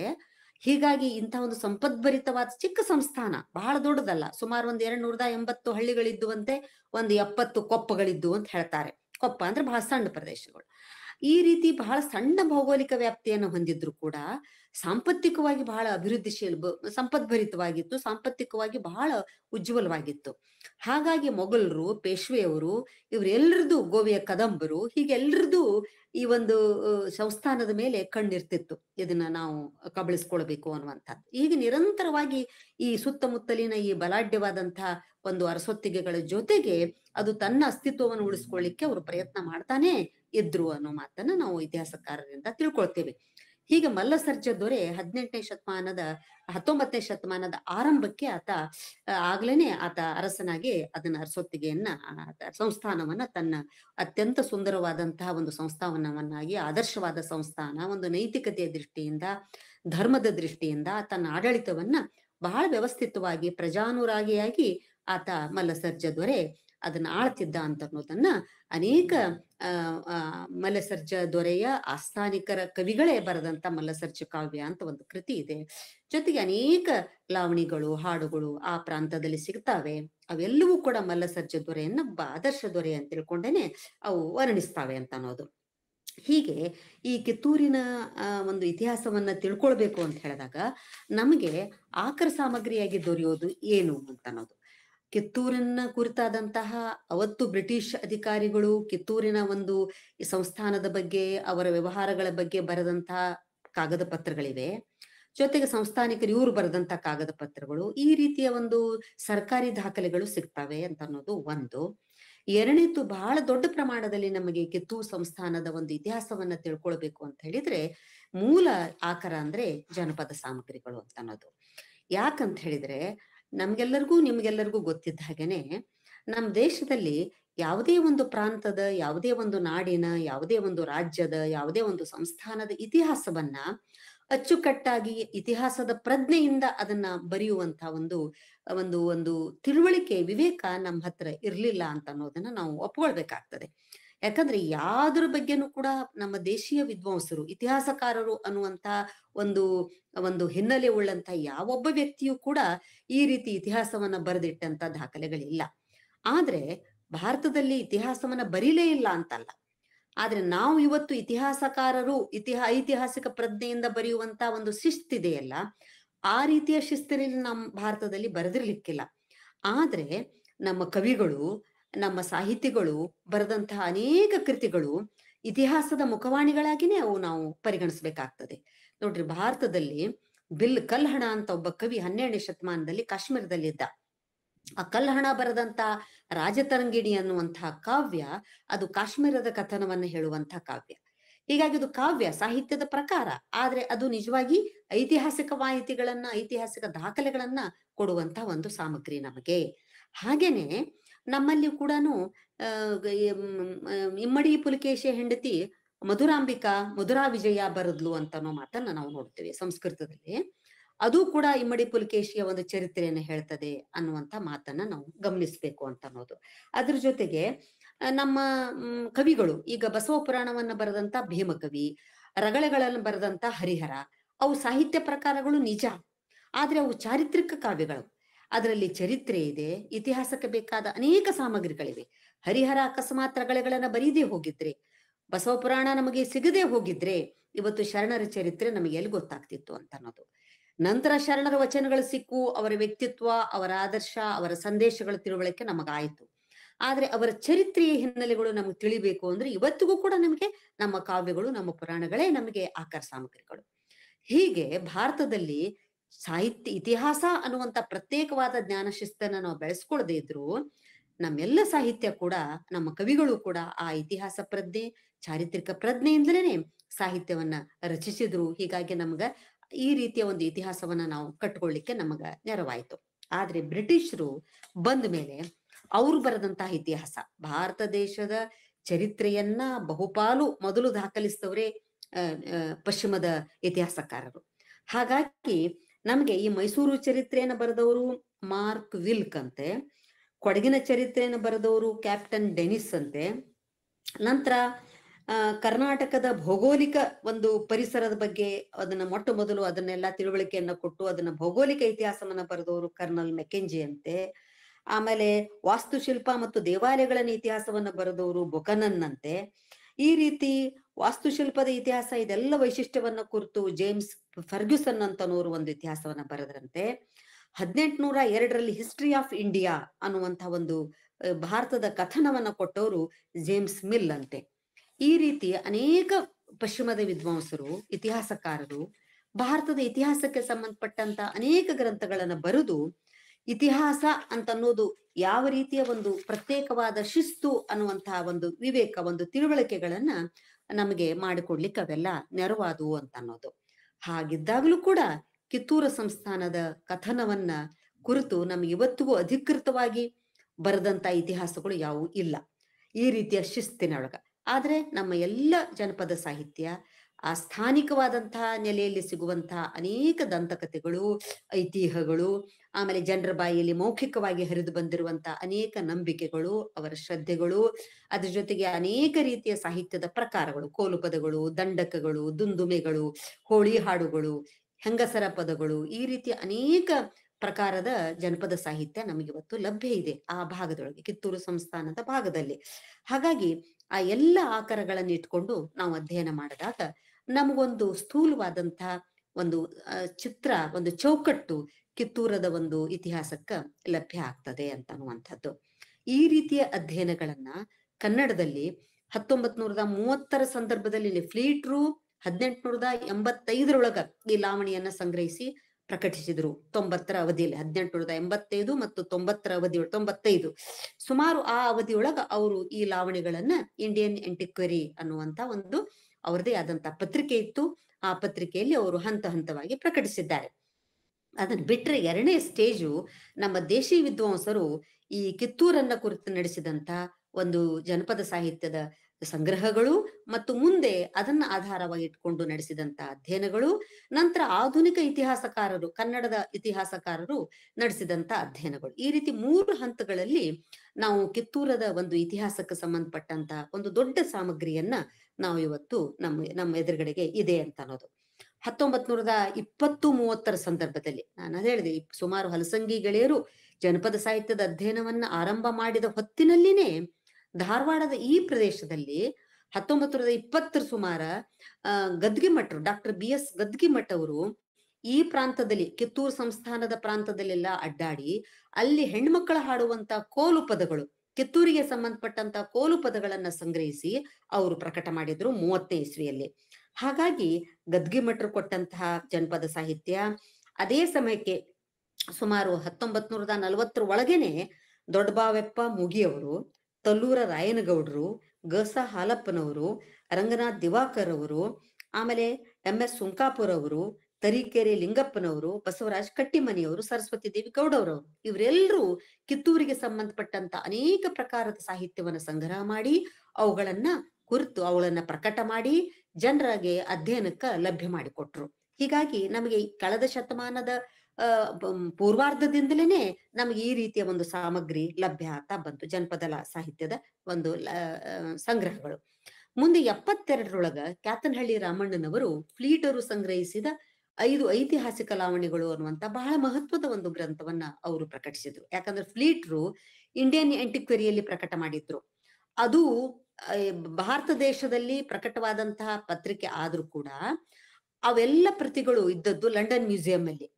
ಹೀಗಾಗಿ ಲಂಡನ್ ಮ್ಯೂಸಿಯಂನಲ್ಲಿ ಸ್ವತಃ ಫ್ಲೀಟರ ಪ್ರಕಟಣೆಗಳು ಮತ್ತು ಅವರ ಹಸ್ತಪ್ರತಿಗಳು, ಸ್ವತಃ ಅವರೇ ಬರೆದುಕೊಂಡಂತಹ ನೋಟ್ ಮಾಡ್ಕೊಂಡಂತಹ ಹಸ್ತಪ್ರತಿಗಳು ಅವೆಲ್ಲವೂ ಲಂಡನ್ ಮ್ಯೂಸಿಯಂದಲ್ಲಿ ಇದ್ದದ್ದನ್ನ ಕ್ಯಾತನಹಳ್ಳಿ ರಾಮಣ್ಣನವರು ಶ್ರಮಪಟ್ಟು ಸಂಗ್ರಹಿಸಿ ಈ 5 ಲಾವಣಿಗಳನ್ನ ಅವರು ನಮ್ಗೆ ಕೊಟ್ರು ಅಂತ ತಿಳ್ಕೊಂಡು ಇವತ್ತು ಕಿತ್ತೂರಿನ ಅಧಿಕೃತವಾದಂತ ಇತಿಹಾಸ, ಪಾಶ್ಚಾತ್ಯರಿಂದ ಸಂಗ್ರಹವಾದಂತ ಲಾವಣಿಗಳಲ್ಲಿ ಅವರು ಬಹಳ ಪರೀಕ್ಷೆ ಮಾಡಿ, ಬಹಳ ಅಧಿಕೃತ, ಬಹಳ ನಂಬಲಾರ ಅನ್ನುವಂತಹದ್ದನ್ನ ಮಾತ್ರ ಫ್ಲೀಟ್ರು ಪ್ರಕಟಣೆ ಮಾಡಿದ್ರು. ಇಲ್ಲದೆ ಇದ್ರೆ ಸ್ವಲ್ಪ ಆದ್ರೂ ಅದರಲ್ಲಿ ಕನ್ಫ್ಯೂಷನ್ಸ್ ಇದ್ರೆ ಅಥವಾ ಹೇಳಿಕೆಗಳಲ್ಲಿ ಗೊಂದಲಗಳಿದ್ರೆ ಅಂತವುಗಳನ್ನು ಪ್ರಕಟ ಮಾಡ್ಲಿಲ್ಲ. ಅವ್ರಿಗೆ ಇಷ್ಟೇ ಸಿಕ್ಕಿಲ್ಲ ಲಾವಣಿಗಳು, ಇದೇ ಸಿಕ್ಕಿಲ್ಲ. ಅವ್ರು ಸುಮಾರು 20ಕ್ಕಿಂತ ಹೆಚ್ಚು ಲಾವಣಿಗಳನ್ನ ಸಂಗ್ರಹ ಮಾಡ್ಯಾರ, ಆದ್ರೆ ಪ್ರಕಟ ಮಾಡಿದ್ದು 5 ಲಾವಣಿಗಳು. ಅಂದ್ರೆ ಸ್ವತಃ ಅವ್ರಿಗೆ ಆ ಅಧಿಕೃತತೆ ಬಗ್ಗೆ ನಂಬಿಕೆ ಇತ್ತು. ಹೀಗಾಗಿ ಅವುಗಳನ್ನ ಅವರು ಪ್ರಕಟ ಮಾಡಿದ್ರು ಅಂತನ್ನುವಂಥದ್ದು. ಈ ರೀತಿಯ ಒಂದು ಪ್ರಯತ್ನಗಳು ನಿರಂತರವಾಗಿ ನಡೆದು ಇತ್ತೀಚಿನವರೆಗೆ ನಮ್ಮ ಆಧುನಿಕ ಇತಿಹಾಸಕಾರರು ಕೂಡ ಅನೇಕ ರೀತಿಯಿಂದ ಎಂಗಲ್ಗಳಿಂದ, ಅಂದ್ರೆ ವಾಸ್ತುಶಿಲ್ಪ, ಶಾಸನಗಳು, ಆಮೇಲೆ ದೇವಾಲಯಗಳು, ಈ ರೀತಿಯ ಬೇರೆ ಬೇರೆ ಮೂಲಗಳಿಂದ ಆಕರಗಳನ್ನ ಸಂಗ್ರಹಿಸಿ ಕಿತ್ತೂರಿನ ಒಂದು ಇತಿಹಾಸವನ್ನ ಕಟ್ಟುತ್ತಾ ಇದ್ದಾರೆ ಅಂತ ಅನ್ನೋದು. ಇಷ್ಟೆಲ್ಲಾ ಪ್ರಯತ್ನ ಮಾಡಿದ್ರು ಕೂಡ ನಮ್ಮ ಜನಪದರು ಹೇಳುವಂತಹ ಅತ್ಯಂತ ಆಪ್ತವಾದ, ಅತ್ಯಂತ ಸೂಕ್ಷ್ಮವಾದಂತಹ ಆ ಕಿತ್ತೂರು ಸಂಸ್ಥಾನದ ಆಂತರಿಕವಾದಂತಹ ಅನೇಕ ರೀತಿಯ ರಾಜಕೀಯ ವಿದ್ಯಮಾನಗಳು, ಸಾಂಸ್ಕೃತಿಕ ವಿದ್ಯಮಾನಗಳನ್ನ ಯಾವ ಇತಿಹಾಸಕಾರನಿಗೂ ಹಿಡಿಲಿಕ್ಕೆ ಸಾಧ್ಯ ಆಗಿದ್ದಿಲ್ಲ. ಅಂತಹ ಅನೇಕ ಒಳ ವಿವರಗಳು ಸಿಗೋದು ನಮಗೆ ಜನಪದ ಒಂದು ಸಾಮಗ್ರಿಯಿಂದ ಅಂತ ಅನ್ನೋದು ಬಹಳ ಮುಖ್ಯ. ಯಾಕಂದ್ರೆ ಒಂದು ಇತಿಹಾಸವನ್ನ ಹೊರಗಿನವರಾಗಿ ನೋಡಿ ಕಟ್ಟಿಕೊಡೋದು ಒಂದ್ ರೀತಿ ಆದ್ರೆ ಒಳಗಿನವರಾಗಿ ನೋಡಿ ಕಟ್ಟಿಕೊಡೋದು ಒಂದ್ ರೀತಿ ಇರ್ತದೆ. ಹೀಗಾಗಿ ಎರಡರ ಮಧ್ಯದಲ್ಲಿ ಇತಿಹಾಸದ ಒಂದು ನೈಜ ವಾಸ್ತವ ಅಂತ ಅನ್ನೋದು ಅಲ್ಲಿ ಎಲ್ಲೂ ಹುದಿಕೊಂಡಿರ್ತದೆ. ಅದನ್ನ ನಾವು ಹುಡುಕ್ಬೇಕಾಗ್ತದೆ. ಯಾಕಂದ್ರೆ ಒಳಗಿನವರಾಗಿ ಹೇಳುವಾಗ ಸ್ವಲ್ಪ ಉತ್ಪ್ರೇಕ್ಷೆ, ಅಭಿಮಾನ, ಪ್ರೀತಿ, ಹೀಗಾಗಿ ಅತ್ಯುಕ್ತಿ, ಅತಿಶಯೋಕ್ತಿ ಇವೆಲ್ಲ ಕೆಲಸ ಮಾಡ್ತಿರ್ತವೆ. ಹೊರಗಿನವರಾದಾಗ ಅನೇಕ ಆಂತರಿಕ ಸೂಕ್ಷ್ಮತೆಗಳು ಅವ್ರ ಕಣ್ಣಿಗೆ ಕಾಣೋದಿಲ್ಲ. ಅವರು ನೋಡುವಂತಹದ್ದು ಬಹಳ ದೊಡ್ಡ ಕ್ಯಾನ್ವಾಸಿನ ಹೊರಗಿನ ನೋಟಗಳನ್ನ ಮಾತ್ರ. ಹಾಗಾಗಿ ಈ ಎರಡರ ನಡುವೆ ನಿಜವಾದಂತ ವಾಸ್ತವ ಇತಿಹಾಸ ಎಲ್ಲಿದೆ ಅಂತ ಅನ್ನೋದನ್ನ ನಾವು ಹುಡುಕಾಡ್ಬೇಕಾಗ್ತದೆ. ಆ ಒಂದು ಪ್ರಯತ್ನದಲ್ಲಿ ನಮಗೆ ಜನಪದ ಸಾಹಿತ್ಯದ ಸಾಮಗ್ರಿಗಳು ಬಹಳ ಒಂದು ನಮಗೆ ಸಹಾಯ ಮಾಡ್ತವೆ ಅಂತ ಅನ್ನೋದು ಬಹಳ ಮುಖ್ಯ ಅಂತ ಅನ್ನೋದು. ಈಗ ಫ್ಲೀಟರ್ ಬಗ್ಗೆ ಅಂತೂ ನಿಮ್ಗೆಲ್ಲರಿಗೂ ಗೊತ್ತಿದ್ದ ವಿಷಯ. ಯಾಕಂದ್ರೆ ಕನ್ನಡದ ಸಾಹಿತ್ಯದ ವಿದ್ಯಾರ್ಥಿಗಳು ಮತ್ತು ಕನ್ನಡದ ಬಗ್ಗೆ ಆಸಕ್ತಿ ಇದ್ದಂತಹ ಪ್ರತಿಯೊಬ್ಬರಿಗೂ ಕೂಡ ಫ್ಲೀಟರ್ ಯಾರು ಅಂತ ಅನ್ನೋದನ್ನ ಹೇಳಲಿಕ್ಕೆ ಬೇಕಾಗಿಲ್ಲ. ಯಾಕಂದ್ರೆ ಅವರು ಕನ್ನಡದ ಅಧ್ಯಯನಗಳು, ಶಾಸನಗಳ ಅಧ್ಯಯನಗಳಾಗಲಿ, ಜನಪದದ ಅಧ್ಯಯನಗಳಾಗಲಿ, ಇವೆಲ್ಲವನ್ನ ಕಾವ್ಯಗಳ ಅಧ್ಯಯನಗಳನ್ನಾಗಲಿ ಮಾಡುವಂತಹ ಒಂದು ಹೊಸ ದೃಷ್ಟಿಕೋನಗಳನ್ನ ನಮ್ಗೆ ಕೊಟ್ಟವರೇ ಈ ಪಾಶ್ಚಾತ್ಯ ವಿದ್ವಾಂಸರು. ಕಿಟೆಲ್ಲರನ್ನ, ರೈಸರನ್ನ, ಫ್ಲೀಟರನ್ನ, ಬಾರ್ನೆಟ್ ಅವ್ರನ್ನ, ಮೆಕೆಂಜಿ ಅವರನ್ನ ನೆನೆಸ್ಲಾರ್ದೆ ನಮ್ಗೆ ಮುಂದೆ ಹೋಗ್ಲಿಕ್ಕೆ ಆಗೋದಿಲ್ಲ. ಅವ್ರು ಮಾಡಿದ ಈ ಅಧ್ಯಯನಕ್ಕೆ ಮಾಡಿದಂತ ಒಂದು ದೊಡ್ಡ ಹೊಸ ನೋಟ ನಮ್ಗೆ ಅವರು ಕೊಟ್ರು ಅಂತ ಅನ್ನೋದು. ಫ್ಲೀಟ್ರು ಇಂಗ್ಲೆಂಡಿನವರು, ಅಲ್ಲೇ ಜನಿಸಿದ್ರು. ಮುಂದೆ 1967 ಅವರು ಅಲ್ಲಿಯ ಕೇಂಬ್ರಿಡ್ಜ್ ಯೂನಿವರ್ಸಿಟಿಯಲ್ಲಿ ಅವರು ತಮ್ಮ ಸ್ನಾತಕೋತ್ತರ ಪದವಿಯನ್ನ ಪಡೆದ್ರಂತೆ. ಸಂಸ್ಕೃತವನ್ನ ಒಂದು ಐಚ್ಛಿಕ ವಿಷಯವನ್ನಾಗಿ ಅಭ್ಯಾಸ ಮಾಡಿದ್ರು ಅವರು. ಹಾಗಾಗಿ ಸಂಸ್ಕೃತದಲ್ಲಿ ಪಾರಂಗತರಿದ್ರು, ಪಂಡಿತರಿದ್ರಂತೆ ಅವರು. ಮುಂದೆ 67ರಲ್ಲಿ ಭಾರತಕ್ಕೆ ICS ಆಫೀಸರ್ ಆಗಿ, ಕಲೆಕ್ಟರ್ ಅಂತ ಹೇಳಿದ್ರು, ಅಸಿಸ್ಟೆಂಟ್ ಕಲೆಕ್ಟರ್ ಹುದ್ದೆಯ ಒಂದು ಲೆವೆಲ್, ಆ ಅಧಿಕಾರಿಯಾಗಿ ಭಾರತಕ್ಕೆ ಬಂದ್ರು. 30 ವರ್ಷ ಭಾರತದಲ್ಲಿ ಅವರು ಸರ್ವಿಸ್ ಮಾಡಿದ್ರು, ಅದರಲ್ಲಿ ದಕ್ಷಿಣ ಭಾರತದ ಬೇರೆ ಬೇರೆ ರಾಜ್ಯಗಳಲ್ಲಿ. ಹೀಗಾಗಿ ಅದರಲ್ಲೂ ಕರ್ನಾಟಕಕ್ಕೆ ಬಂದಾಗ ಅವರು ಆಯಾ ಎಲ್ಲೆಲ್ಲಿ ಹೆಚ್ಚು ಕಾಲ ಇದ್ರು ಆ ದೇಶೀಯ ಭಾಷೆಗಳನ್ನ ಅವ್ರು ಕಲ್ತರಂತೆ. ಹಾಗಾಗಿ ಫ್ಲೀಟ್ರು ಕೂಡ ಕನ್ನಡವನ್ನ, ಹಳಗನ್ನಡ ಮತ್ತು ನಡಗನ್ನಡ ಕಾವ್ಯಗಳನ್ನ ಅಧ್ಯಯನ ಮಾಡಷ್ಟು ಕನ್ನಡ ಅವರಲ್ಲಿ, ಕನ್ನಡದ ಪರಿಣಿತಿ ಇತ್ತು ಅಂತ ಹೇಳಿದ್ದಾರೆ. ಹೀಗಾಗಿ ಇಂಥ ಫ್ಲೀಟ್ರು ಬಹಳ ದೊಡ್ಡ ಕೆಲಸವನ್ನ ಮಾಡಿದ್ದು ಅಂತ ಹೇಳಿದ್ರೆ, ಈ ರೀತಿಯ ದೇಶೀಯ ಸಂಸ್ಕೃತಿಗಳನ್ನ ಅಧ್ಯಯನಕ್ಕೆ ಬೇಕಾದಂತ ಪೂರಕ ಸಾಮಗ್ರಿಗಳನ್ನ ಅವ್ರು ಕಲೆಕ್ಟ್ ಮಾಡಿದ್ದು. ಬರೀ ಇಷ್ಟೇ ಅಲ್ಲ, ಅವು ಗುಜರಾತಿ, ಮರಾಠಿ, ಹೀಗೆ ಬೇರೆ ಬೇರೆ ಬೇರೆ ಭಾಷೆಗಳ ಸಾಹಿತ್ಯವನ್ನು ಕೂಡ ಅವರು ಸಂಗ್ರಹ ಮಾಡಿದ್ದಾರೆ ಅಂತ ಅನ್ನೋದು ನಮ್ಗೆ ತಿಳಿದು ಬರ್ತಾ ಇದೆ ಅಂತ ಅನ್ನೋದು. ಇಂಥ ಫ್ಲೀಟರು 1885ರಲ್ಲಿ ಸಂಗ್ರಹಿಸಿದ ಈ ಕಿತ್ತೂರಿನ ಒಂದು ಲಾವಣಿಗಳಲ್ಲಿ ಒಟ್ಟು 5 ಲಾವಣಿಗಳು ಇವೆ ಅಂತ ಅನ್ನೋದು ನಾ ಹೇಳಿದೆ. 85ರಿಂದ 90ರ ಅವಧಿಯೊಳಗ ಅವರು ಸಂಗ್ರಹ ಮಾಡಿದ್ರು. ಮುಂದ 85ರಿಂದ 92ರ ಅವಧಿಯೊಳಗ ಆಗಾಗ ಈ 5 ಲಾವಣಿಗಳನ್ನ ಸಂಗ್ರಹಿಸಿ ಪ್ರಕಟಿಸಿದ್ರು. ಅವನ ಪರಿಷ್ಕರಣ. ಈ 5 ಲಾವಣಿಗಳಲ್ಲಿ ಮೊದಲೇ ಲಾವಣಿ ಸಂಗೊಳ್ಳಿ ರಾಯಣ್ಣನ ದಂಗೆ ಅನ್ನುವಂಥದ್ದು ಮೊದಲೇ ಲಾವಣಿ. ಎರಡನೇದ್ದು ಆದಾಯ ತೆರಿಗೆಗೆ ಸಂಬಂಧಪಟ್ಟಂತದ್ದು. ನೀವೆಲ್ಲರೂ ಲಗಾನ್ ಅಂತ ಅನ್ನುವಂತ ಒಂದು ಹಿಂದಿ ಚಿತ್ರವನ್ನ ನೀವು ನೋಡಿದ್ರೆ, ಈ ಆದಾಯ ತೆರಿಗೆಗೆ ಸಂಬಂಧಪಟ್ಟಂತ ಲಾವಣಿಯನ್ನು ಓದ್ತಾ ಇದ್ರೆ ಆ ಸಿನಿಮಾ ನೋಡ್ದಂಗ ಆಗ್ತದೆ ನಮ್ಗೆ. ಯಾಕಂದ್ರೆ ಈ ಟ್ಯಾಕ್ಸ್ ಅನ್ನ ಹಾಕುವಂತ ಒಂದು ಅತಿಯಾದ ಹೊರೆಯನ್ನ ಪ್ರತಿಭಟಿಸಿ ಜನಸಾಮಾನ್ಯರು ಯಾವ ರೀತಿ ದಂಗೆ ಎದ್ರು, ಅದಕ್ಕಿಂತ ಮುಂಚೆ ಅವರು ಪಟ್ಟಂತ ಬವಣೆಗಳೇನು, ಬರಗಾಲ ಬಂದಾಗ ಭೂಮಿ ಮೇಲಿನ ಟ್ಯಾಕ್ಸ್ ಕೊಡಬೇಕು ಅಂತ ಹೇಳಿದಾಗ, ಹೊಲದ ಮೇಲೆ ವಿಧಿಸಿದ ಟ್ಯಾಕ್ಸ್ ಕೊಡಬೇಕು ಅಂತ ಹೇಳಿದಾಗ, ಅವರ ವೃತ್ತಿಗಳ ಮೇಲೆ ಹಾಕಿದ ಟ್ಯಾಕ್ಸ್ ಅನ್ನು ಕೊಡಬೇಕಂತ ಹೇಳಿದಾಗ ಆ ಜನ ಪಟ್ಟ ಪಡಿಪಾಲ ಎಷ್ಟು, ಬಡವರು ಎಷ್ಟು ಕಷ್ಟಪಟ್ರು, ಇದೆಲ್ಲವನ್ನ ನಾವು ಆದಾಯ ತೆರಿಗೆಯ ಒಂದು ಲಾವಣಿಯಲ್ಲಿ ನೋಡ್ತೇವೆ ಅಂತ ಅನ್ನೋದು. ಇಡೀ ಭಾರತದುದ್ದಕ್ಕೂ ತಾವು ಆಳ್ತಾ ಇರುವಂತ ಪ್ರದೇಶಗಳಲ್ಲಿ ಅವರು ಒಂದೇ ರೀತಿಯ ನಿಯಮಗಳನ್ನ ಇಟ್ಕೊಂಡಿದ್ರು. ಹಾಗಾಗಿ ಏನಾಯ್ತು ಅಂತ ಹೇಳಿದ್ರೆ, ಇಂಥ ಒಂದು ಟ್ಯಾಕ್ಸಿನ ಆದಾಯ ತೆರಿಗೆಯ ಭಾರದಲ್ಲಿ ಜನ ನರಳಾಡಿ ಕೊನೆಗೆ ಯಾವ ರೀತಿ ಅವರು ಬಂಡೆದ್ರು ಅಂತ ಅನ್ನೋದು, ಕೊನೆಗೆ ಅವ್ರ ಮೇಲೆ ಯಾವ ರೀತಿ ದೌರ್ಜನ್ಯಗಳನ್ನ ಎಸಿಲಾಯ್ತು ಅನ್ನೋದು, ಇಂಥ ಒಂದು ಕಥನ ಲಾವಣಿ ರೂಪದಲ್ಲಿ ಅದಿದೆ. ಮೂರನೇದು ಹಲಗಲಿಯ ಬೇಡರ ಒಂದು ದಂಗೆ ಅಂತ. ಇದು ಕೂಡ ಬ್ರಿಟಿಷರ ಒಂದು ದೌರ್ಜನ್ಯದ ಇನ್ನೊಂದು ಮುಖವನ್ನ ನಾವು ನೋಡ್ತೇವೆ. ಇದು ನಿರಾಯುಧ ಕಾಯಿದೆ, ಅಂದ್ರೆ ನಿಶಸ್ತ್ರೀಕರಣ ಕಾಯಿದೆ ಅಂತ ಒಂದು ಕಾಯ್ದೆಯನ್ನ ತರ್ತಾರೆ. ಇದು ಯಾವಾಗ ಕಿತ್ತೂರಿನ ಪತನ ಆದ ನಂತರ ಈ ರೀತಿ ಜನ ಅಲ್ಲಲ್ಲಿ ಬಂಡಾಯ ಎದ್ದೇಳ್ತಾ ಇರ್ತಾರೆ ಸರ್ಕಾರದ ಒಂದು ಈ ದೌರ್ಜನ್ಯ ಆಕ್ರಮಣಕಾರಿ ಒಂದು ನೀತಿಗಳ ವಿರುದ್ಧ, ಕಾಯ್ದೆ ಕಾನೂನುಗಳ ವಿರುದ್ಧ. ಆವಾಗ ಹಲಗಲಿಯ ಬೇಡರು ಕೂಡ, ಹಲಗಲಿ ಮುಧೋಳ, ಇವತ್ತಿನ ಮುಧೋಳ ಜಿಲ್ಲೆ, ಅವಾಗ ಸಂಸ್ಥಾನ ಆಗಿತ್ತು. ಮುಧೋಳ ಸಂಸ್ಥಾನದ ಒಂದು ಸಣ್ಣ ಹಳ್ಳಿ ಅದು ಹಲಗಲಿ. ಅದು ಬೇಡರ ಊರದು. ಆ ಬೇಡರು ಬೇಟೆಯಾಡ್ಕೊಂಡೇ ಬದುಕೋದು ಅವರ ವೃತ್ತಿ ಧರ್ಮ ಆಗಿತ್ತು. ಅಂಥ ಬೇಡರ ಮೇಲೆ ಒಂದು ಕಾಯ್ದೆ, ನಿಶಸ್ತ್ರೀಕರಣದ ಕಾಯ್ದೆ, ನಿರಾಯುಧ ಕಾಯ್ದೆ ಅಂತ ನೋಡ್ರಿ. ಇದು 1800 ಸುಮಾರು 40-50ರ ಸಂದರ್ಭ ಇದು. ಯಾಕಂದ್ರೆ ಇದು ಕಿತ್ತೂರು ಪತನ ಆಗಿ ಹೋದ್ಮ್ಯಾಗಿಂದ ಇದು. ಆವಾಗ ಯಾರೂ ತಮ್ಮ ಹತ್ರ ಯಾವ ಶಸ್ತ್ರಾಸ್ತ್ರಗಳನ್ನು ಇಟ್ಕೊಳ್ಕೂಡುದು ಅಂತ ಅನ್ನೋದು. ಎಲ್ಲ ಶಸ್ತ್ರಾಸ್ತ್ರಗಳು ಸರೆಂಡರ್ ಮಾಡ್ರಿ ಅನ್ನುವಂತ ಒಂದು ಕಾಯ್ದೆ ಬಂತು. ಎಲ್ಲರೂ ಶಸ್ತ್ರಾಸ್ತ್ರ ಸರೆಂಡರ್ ಮಾಡ್ಬೇಕು. ಆವಾಗ ಅವರ ಜೀವನೋಪಾಯಕ್ಕೆ ಬೇಕಾದ ಮೂಲ ಒಂದು ಆಯುಧಗಳೇ ಅವು. ದಿನ ಹೊತ್ತು ಹೊಂಟ್ರೆ ಬೇಟೆ ಆಡ್ಬೇಕು, ದಿನ ಹೊತ್ತು ಹೊಂಟ್ರೆ ಬದುಕ್ಬೇಕಾದ್ರೆ ಅವ್ರ ಬೇಟೆನೇ ಮೂಲ. ಅದರಿಂದ ಬರುವಂತ ಉಪಸಾಮಗ್ರಿಗಳನ್ನ ಮಾರ್ಕೊಂಡು ಹೇಗೋ ಜೀವನ ನಡೆಸ್ತಿದ್ರು ಅವರು. ಅಂಥ ಸಂದರ್ಭದಲ್ಲಿ ಈ ಬೇಡರ ಬದುಕಿನ ಒಂದು ಮೂಲಾಧಾರಗಳನ್ನೇ ಕಸ್ಕೊಳ್ಳುವಂತ ಇಂಥ ಒಂದು ಕಾಯ್ದೆ ಬಂದಾಗ ಅದ್ರ ವಿರುದ್ಧ ಹೇಗೆ ಹೋರಾಡಿದ್ರು. ಮುಂದೆ ಅವರನ್ನ ಬಗ್ಗಬಡಿಯ ಸಲುವಾಗಿ ಸಾಕಷ್ಟು ಪ್ರಯತ್ನಗಳು ನಡೆದು, ಸಾಕಷ್ಟು ಪ್ರಾಣಹಾನಿ ಆ ಕಡೆ ಈ ಕಡೆ ಎರಡೂ ಕಡೆ ಆಯ್ತು. ಕೊನೆಗೆ ದೊಡ್ಡದಾದಂತ ದಂಡು ತಗೊಂಡು ಬಂದು ಬ್ರಿಟಿಷರು ತಮ್ಮ ಶಸ್ತ್ರಾಸ್ತ್ರಗಳ ಬಲದಿಂದ ಯಾವ ರೀತಿ ಇಡೀ ಒಂದು ಹಲಗಲಿಯ ಹಳ್ಳಿಯನ್ನ ಸುಟ್ಟು ಭಸ್ಮ ಮಾಡ್ಬಿಡ್ತಾರೆ. ಅಲ್ಲಿಯ ಎಷ್ಟೋ ಜನ ಸತ್ರು, ಮಕ್ಕಳು ಸತ್ರು, ಇಡೀ ಊರೆಲ್ಲ ನಾಶ ಆಗೋಯ್ತು. ಬಹಳ ಅದ್ಭುತವಾದಂತ ವರ್ಣನೆ ಬರ್ತದೆ. ಸಣ್ಣ ಸಣ್ಣ ಸಣ್ಣ ವಿವರಗಳನ್ನು ಕೂಡ ಆ ಲಾವಣಿ ನಮಗೆ ಪರಿಚಯಿಸ್ತದೆ. ಅದು ಒಂದು ಲಾವಣಿಯನ್ನ ಅವ್ರು ಕೊಟ್ಟಿದ್ದಾರೆ. ಇದು ನೋಡ್ರಿ, ಆಕ್ಚುಲಿ ಬ್ರಿಟಿಷರ ಒಂದು ಜನವಿರೋಧಿ ನೀತಿಯ ವಿರುದ್ಧವಾಗಿ ಬಂಡೆದ್ದಂತಹ ಜನರು, ಇದು ಸರ್ಕಾರದ ವಿರುದ್ಧವಾಗಿ ಜನ ಮಾಡಿದಂತ ಬಂಡಾಯ. ಆದ್ರೂ ಕೂಡ ಫ್ಲೀಟ್ರು ಅದನ್ನ ಈ ಒಂದು ನೆಲದ ಈ ದೇಶೀಯ ಒಂದು ಸತ್ವ ಮತ್ತು ಈ ಒಂದು ಜನರ ಒಂದು ಅಭಿಲಾಷೆ ಅಥವಾ ಅಪೇಕ್ಷೆ, ಅವರ ಒಂದು ಮನಸ್ಥಿತಿ ಏನಿತ್ತು ಈ ಸಂಸ್ಥಾನದ ಒಂದು ಆಡಳಿತದ ವಿರುದ್ಧ ಅನ್ನೋದನ್ನ ಅದನ್ನು ಕೂಡ ಅವರು ಬಹಳ ನಿಷ್ಪಕ್ಷಪಾತವಾಗಿ ಸಂಗ್ರಹಿಸಿ ನಮಗೆ ಕೊಟ್ಟಿದ್ದಾರೆ. 4ನೇ ಲಾವಣಿ ಸಂಜ್ಞಾನ ಅಪರಾಧ ಮತ್ತು ಸಾವು ಅಂತ ಐತೆ. ಅದು ಒಂದು ಲೋಕಲ್ ಬಯಲುಹೊಂಗಲದಲ್ಲಿ ಒಂದು ಲೋಕಲ್ ನಡೆದಂತಹ ಒಂದು ಘಟನೆ, ಒಂದು ಸ್ಥಳೀಯ ಒಂದು ಸಂದರ್ಭದಲ್ಲಿ ಒಬ್ಬ ಸಾಹುಕಾರ, ಒಬ್ಬ ಸಾಲಗಾರ, ಅವರಿಬ್ಬರ ಮಧ್ಯದ ಸಂಬಂಧದಲ್ಲಿ ನಡೆದಂತ ಒಂದು ಕೊಲೆ, ಆ ಘಟನೆ, ಅದನ್ನು ಕುರಿತಾದಂತ ಒಂದು ಲಾವಣಿ ಇದೆ. ಅದೇನು ನೇರವಾಗಿ ನಮಗೆ ಇದಕ್ಕೆ ಸಂಬಂಧಪಟ್ಟದ್ದಲ್ಲ. ನಿಜವಾಗಿ 5 ಲಾವಣಿಗಳಲ್ಲಿ ಸಂಗೊಳ್ಳಿ ರಾಯಣ್ಣ ದಂಗೆ ಅನ್ನುವಂತ ಮೊದಲನೇ ಲಾವಣಿ. ಸಂಗೊಳ್ಳಿ ರಾಯಣ್ಣ ಕಥನ ಯಾರಿಗೆ ಗೊತ್ತಿಲ್ಲ, ಎಲ್ಲರಿಗೂ ಗೊತ್ತಿದ್ದೇನೆ. ಅದು ನೇರವಾಗಿ ಕಿತ್ತೂರಿನ ಕಥನಕ್ಕೆ ಸಂಬಂಧಪಟ್ಟಂತ ಒಂದು ಲಾವಣಿ. 5ನೇ ಲಾವಣಿ ಕಿತ್ತೂರು ಚೆನ್ನಮ್ಮನ ಸೊಸೆ ಅನ್ನುವಂತ 5ನೇ ಲಾವಣಿ ಇದೆ. ಈ 2 ಲಾವಣಿಗಳು ಫ್ಲೀಟರ್ ಕೊಟ್ಟಂತ 5ರಲ್ಲಿ ಈ 2 ಲಾವಣಿಗಳು ಮಾತ್ರ ನಮ್ಗೆ ಕಿತ್ತೂರಿನ ಕಥನವನ್ನ, ಹಿಂದೆ ಮುಂದೆ ಅದರ ಉತ್ತರಾರ್ಧ, ಅದರ ಅಂತಿಮ ಘಟ್ಟಗಳನ್ನ ನಮಗೆ ಪರಿಚಯಿಸಿಕೊಡುವಂತ ಈ 2 ಲಾವಣಿಗಳು ಇಲ್ಲಿ ಇವೆ ಅಂತ ಅನ್ನೋದು. ನೇರವಾಗಿ ಸಂಗೊಳ್ಳಿ ರಾಯಣ್ಣನ ಲಾವಣಿಯನ್ನ ನೋಡಿದ್ರೆ ಅದು ನಮ್ಗೆಲ್ಲರಿಗೂ ಸಂಗೊಳ್ಳಿ ರಾಯಣ್ಣನ ಕಥೆ ಏನು ಗೊತ್ತಿದೆ ಅಲ್ಲ, ಅದೇ ರೀತಿಯ ಒಂದು ಕಥನವೇ ಅಲ್ಲಿ ಬಹಳ ಸ್ಪಷ್ಟವಾಗಿ ಅಲ್ಲಿ ಚಿತ್ರಣಗೊಂಡಿದೆ ಅಂತನ್ನುವಂಥದ್ದು. ಸುಮಾರು 4 ತಿಂಗಳ ಮಾತ್ರ ಆಯುಷ್ಯ ಸಂಗೊಳ್ಳಿ ರಾಯಣ್ಣನ ದಂಗೆಗೆ, ವರ್ಷಾನ್ಗಂಟ್ಲೆ ಚರಿತ್ರೆ ಇಲ್ಲ. ಅವ್ರು ಹೇಳುವ ಹಾಗೆ, ಫ್ಲೀಟ್ರ್ ಹೇಳುವ ಹಾಗೆ 4 ತಿಂಗಳಲ್ಲಿ ಅವನ ದಂಗೆಯನ್ನ ಕೊನೆಗಾಡಿಸಲಾಯಿತು, ಅವನ ಬಂಡಾಯವನ್ನ ಶಮನ ಮಾಡಲಾಯಿತು ಅಂತ ಅನ್ನೋದು.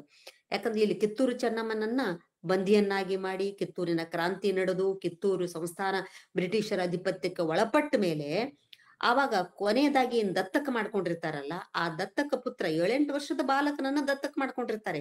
ಆ ದತ್ತಕ ಪ್ರಸಂಗವೇ ಕಿತ್ತೂರಿನ ಒಂದು ಸಂಘರ್ಷಕ್ಕೆ ಕಾರಣ ಆದದ್ದು. ಆ 7-8 ವರ್ಷದ ಹುಡುಗನನ್ನ ಯುವರಾಜ, ಅವನೇ ಈ ಸಂಸ್ಥಾನದ ಅಧಿಕಾರಿ ಅಂತ ತಿಳ್ಕೊಂಡು ಮರುಸ್ಥಾಪನೆ ಮಾಡಿ ಕಿತ್ತೂರು ಸಂಸ್ಥಾನವನ್ನ ಪುನರುಜ್ಜೀವನಗೊಳಿಸ್ಬೇಕು, ಬ್ರಿಟಿಷರ ಅಧಿಪತ್ಯದಿಂದ ಅದನ್ನ ಮುಕ್ತಗೊಳಿಸ್ಬೇಕು ಅಂತ ತಿಳ್ಕೊಂಡು ಸಂಗೊಳ್ಳಿ ರಾಯಣ್ಣ ಏನ್ ಬಂಡಾಯವನ್ನ ಕೈಗೆತ್ತಿಕೊಳ್ತಾನಲ್ಲ, ಆ ಬಂಡಾಯ ಯಾವ್ಯಾವ ರೀತಿಯಿಂದ ನಡೀತು ಅದ್ರ ಇಡೀ ಕಥನ ಸುಮಾರು ಒಂದು 13 ದೊಡ್ಡ ದೊಡ್ಡ ದೀರ್ಘವಾದಂತ ಭಾಗಗಳಲ್ಲಿ ಆ ಲಾವಣಿ, ಸುದೀರ್ಘವಾದ ಲಾವಣಿ. 5 ಲಾವಣಿಗಳಲ್ಲಿ ಅತ್ಯಂತ ಸುದೀರ್ಘವಾದ ಲಾವಣಿ ಕಿತ್ತೂರಿನ ಈ ಸಂಗೊಳ್ಳಿ ರಾಯಣ್ಣನ ಒಂದು ಲಾವಣಿ ಇದೆ. ಇದು ಕೂಡ ಹೆಬ್ಬಳ್ಳಿ ಬಸವ ಅಂತನ್ನೋದು ಅತ್ತ ಲಾವಣಿಕಾರ ಕೊನೆ ತನ್ನ ಹೆಸರು ಹೇಳ್ಕೊಂಡಿದ್ದಾನೆ ಆತ. ಹೆಬ್ಬಳ್ಳಿ ಬಸವ ಕಂಡದ್ದು ಕವಿ ಮಾಡ್ಯಾನ ವಿಸ್ತಾರ ಅಂತ ಹೇಳ್ತಾನೆ. ಈ ರೀತಿ ಕಂಡದ್ದು ಅಂತಲೇ ಹೇಳ್ಕೊಂಡಾರ ಅವನು. ಅಂದ್ರೆ ನಾ ಸ್ವತಃ ಪ್ರತ್ಯಕ್ಷದರ್ಶಿಯಾಗಿ ಆ ಘಟನೆಗಳನ್ನ ನೋಡಿದಂಥ ವ್ಯಕ್ತಿನೇ ನಾನು ಬರೆದಿದ್ದೇನೆ ಅಂತನ್ನುವಂಥ ಮಾತನ್ನ ಆತ ಹೇಳ್ಕೊಂಡಿದ್ದಾನೆ ಅಂತನ್ನುವಂಥದ್ದು. ಹೀಗೆ ಈ ಒಂದು ಸಂಗೊಳ್ಳಿ ರಾಯಣ್ಣನ ಒಂದು ಲಾವಣಿಯನ್ನ ನಾವು ಓದ್ತಾ ಇದ್ರೆ ಅಲ್ಲಿ ಸಂಗೊಳ್ಳಿ ರಾಯಣ್ಣನ ವ್ಯಕ್ತಿತ್ವ, ಅವನ ಯುದ್ಧ ತಂತ್ರ, ಬ್ರಿಟಿಷರ ಯುದ್ಧ ತಂತ್ರಗಳು, ಅವನು ಹಿಡಿಲಿಕ್ಕೆ ಮಾಡಿದ ಪ್ರಯತ್ನಗಳು, ಆತ ಸುರಪುರದ ಒಂದು ಸಂಸ್ಥಾನಿಕರ ಹತ್ರ ಹೋಗಿ ಆಶ್ರಯ ಕೋರಿದ್ದು, ಮುಂದೆ ಈ ರೀತಿ ಅನೇಕ ರೀತಿಯ ಸಂಪಗಾಮಿ, ಬೀಡಿ ಮತ್ತು ಸುತ್ತಮುತ್ತಲಿನ ಕಿತ್ತೂರಿನ ಸುತ್ತಮುತ್ತಲಿನ ಒಂದು 10 ಹಳ್ಳಿಗಳ ಹೆಸರುಗಳು ಬರ್ತಾವೆ. ಅವೆಲ್ಲವನ್ನ ಯಾವ ರೀತಿ ಲೂಟಿ ಮಾಡ್ತಾ ಇದ್ರು, ರಾತ್ರಿಯಲ್ಲೇನೆ ಹೋಗಿ ಯಾವ ರೀತಿ ಗುಡ್ಡ ಅಡವಿ ಕಾರಣ್ಯಗಳಲ್ಲಿ ಹಗಲೆಲ್ಲ ಕಳೆದ್ಬಿಟ್ಟು ರಾತ್ರಿ ಎಲ್ಲ ಒಂದೊಂದು ಊರುಗಳಿಗೆ ಹೋಗಿ ಸರ್ಕಾರಿ ಕಚೇರಿಗಳನ್ನ ದಫ್ತರ್ಗಳನ್ನ ಈ ರೀತಿ ಎಲ್ಲ ಲೂಟಿ ಮಾಡ್ತಾ ಇದ್ರು. ಜನಸಾಮಾನ್ಯರ ಮೇಲೂ ಈ ಲೂಟಿಗಳು ನಡೀತಾ ಇದ್ವು. ಸರ್ಕಾರಿ ಅಧಿಕಾರಿಗಳ ಮನೆಗಳನ್ನ ಲೂಟಿ ಮಾಡ್ತಾ ಇದ್ರು. ಹೀಗೆ ಇವೆಲ್ಲ ವಿವರಗಳನ್ನ ನಮಗಲ್ಲಿ ಸವಿಸ್ತಾರವಾಗಿ ಆ ಲಾವಣಿ ನಮ್ಗೆ ಚಿತ್ರಿಸ್ತಾ ಹೋಗ್ತದೆ. ನಂತರ ವೆಂಕನಗೌಡ, ನಿಂಗನಗೌಡ ಮತ್ತು ಬಾಳನಾಯಕ ಅನ್ನುವಂತ 3 ಜನ ಅವರು ಯಾವ ರೀತಿ ಮಸಲತ್ತು ಮಾಡಿ ಬ್ರಿಟಿಷ್ ಅಧಿಕಾರಿಗಳ ಜೊತೆಗೆ ಕೂಡ್ಕೊಂಡು ಇವನ್ ಹಿಡಿದು ಕೊಟ್ಟವರಿಗೆ ಬಹುಮಾನವನ್ನು ಕೊಡ್ತೀವಿ ಅಂತ ಹೇಳಿದಾಗ ಆ ಬಹುಮಾನದ ಆಸೆಗೆ ಆ 3 ಜನ ಅವನ ಪಕ್ಷ ಸೇರ್ಕೊಂಡು ಅವನ ವಿಶ್ವಾಸ ಪಾತ್ರರಾದ ಹಾಗೆ ನಟಿಸಿ ನಂತರ ಅವನನ್ನ ಮೋಸದಿಂದ ಹಿಡಿದು ಕೊಟ್ರು ಅಂತನ್ನುವಂಥ ಮಾತನ್ನು ಕೂಡ ನಾವು ಆ ಲಾವಣಿ ನಮಗ ಪರಿಚಯಿಸ್ತಾ ಇದೆ. ನಂತರ ಅವನನ್ನ ನಂದಗಡದಲ್ಲಿ ನೇಣಿಗೆ ಹಾಕುವಂತ ದೃಶ್ಯಗಳು ಅದೆಲ್ಲವನ್ನೂ ಲಾವಣಿಕಾರ ಹೇಳಿದ್ದಾನೆ. ಅದನ್ನೆಲ್ಲ ಪ್ರತ್ಯಕ್ಷದರ್ಶಿಯಾಗಿ ನೋಡಿದವನು ನಾನು ಅಂತಲೇ ಹೇಳ್ಕೊಂಡು ಹೇಳಿ ನಂತರ ಅವನನ್ನ ನೇಣು ಹಾಕಿದಂತ ಆ ಸಮಾಧಿ ಮಾಡಿದಂತ ಒಂದು ಇದ್ರ ಮೇಲೆ ಸಮಾಧಿ ಮೇಲೆ ಆಗ್ಲೇ ಅಲ್ಲೆಲ್ಲೋ ಇದ್ದಂತ ಒಂದ್ ಗಿಡ ತಂದು ನೆಟ್ರಂತೆ. ಆ ಗಿಡ ಮುಂದಿವತ್ತು ದೊಡ್ಡದಾದಂತ ವಟವೃಕ್ಷದ ಹಾಗೆ ಅದು ಬೆಳೆದು ಪುತ್ರ ಸಂತಾನ ಇಲ್ದಾದವ್ರಿಗೆ ಹೋದ್ರ ನಡ್ಕೊಂಡ್ರ ಅವನು ವರ ಕೊಡ್ತಾನೆ, ಸಂಗೊಳ್ಳಿ ರಾಯಣ್ಣನಂತ ಮಗ ಹುಟ್ಟುತ್ತಾನೆ ಅನ್ನುವಂತ ನಂಬಿಕೆ ಜನಜನಿತವಾಗಿ ಇವತ್ತು ಜನರಲ್ಲಿ ಉಳಿದಿದೆ. ಅದೆಲ್ಲವನ್ನ ಆ ಒಂದು ಲಾವಣಿ ಹೇಳ್ತಾ ಹೋಗ್ತದೆ. ಅಂಥ ಲಾವಣಿ ಇಡಿಯಾಗಿ ಸಂಗೊಳ್ಳಿ ರಾಯಣ್ಣನ ವ್ಯಕ್ತಿತ್ವದ ಬಗ್ಗೆ ಬಹಳ ಅನುಕಂಪ ಮತ್ತು ಅಭಿಮಾನದಿಂದ ಅವನ ಹೋರಾಟವನ್ನ ನಿರೂಪಿಸ್ತಾ ಇದೆ. ಇಂಥ ಒಬ್ಬ ವೀರನನ್ನ ಕೊಂದ್ರಲ್ಲ, ಕೊನೆಗೆ ಕೊಂದವ್ರಿಗೂ ಕೂಡ ಪಶ್ಚಾತ್ತಾಪ ಆತಂತೆ.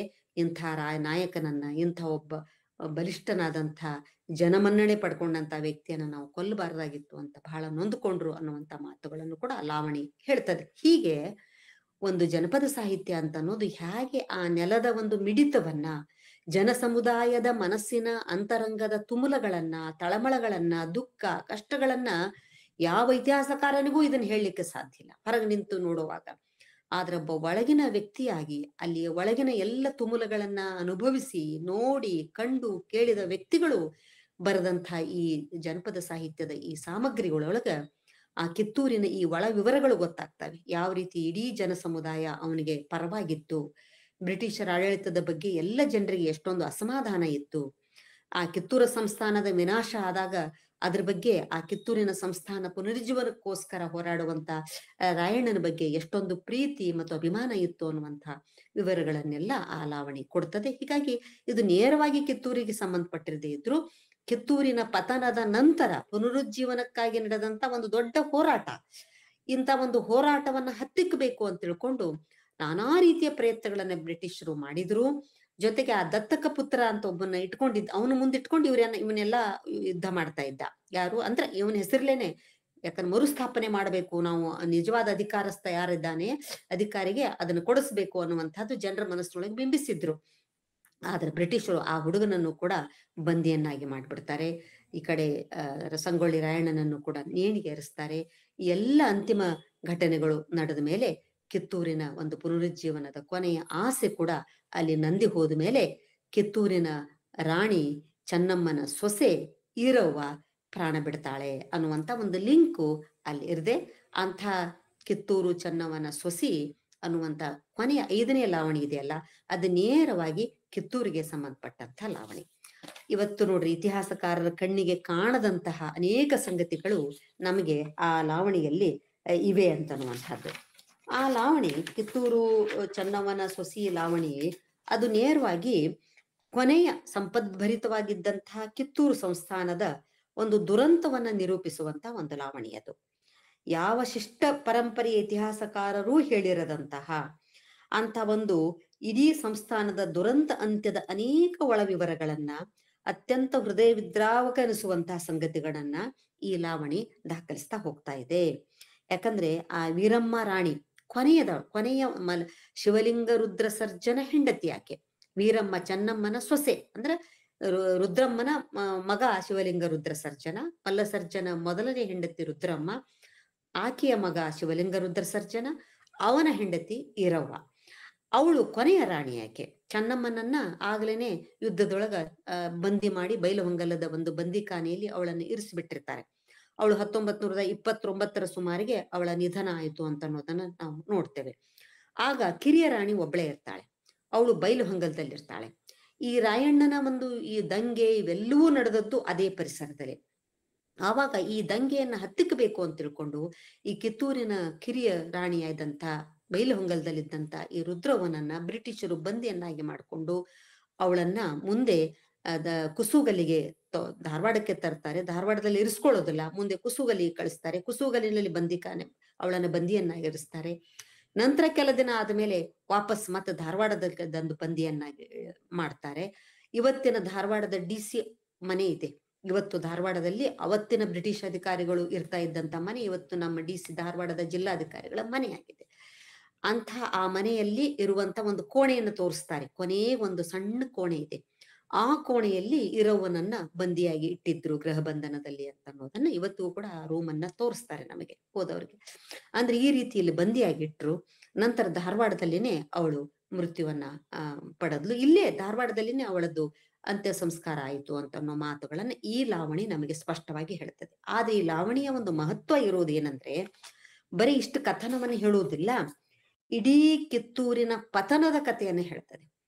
ಅವನ್ ಕಣ್ಣು ಮುಂದೇನೆ ನಡೆದಂಥದ್ದು. ಬ್ರಿಟಿಷರು ಈ ರೀತಿ ಚೆನ್ನಮ್ಮನನ್ನ ತೆಗೆದುಕೊಂಡು ಹೋಗಿ ಅವನ ಬಂದಿಖಾನೆಯಲ್ಲಿ ಇಟ್ಟ ಮೇಲೆ, ನಂತರ ಈರಮ್ಮನನ್ನು ಬಂದಿಯನ್ನಾಗಿ ಮಾಡಿ ಒಯ್ದ ಮೇಲೆ ಸಂಗೊಳ್ಳಿ ರಾಯಣ್ಣನ ದಂಗೆಗಳನ್ನ ಹತ್ತಿಕ್ಕಬೇಕು ಅಂತ ಹೇಳಿದಾಗ ಅವ್ರು ಮಾಡಿದ್ದೇನು ಅಂದ್ರೆ ಈ ಕಿತ್ತೂರು ಸಂಸ್ಥಾನದ ಅಸ್ತಿತ್ವವನ್ನೇ ಇಲ್ಲವಾಗಿಸ್ಬೇಕು.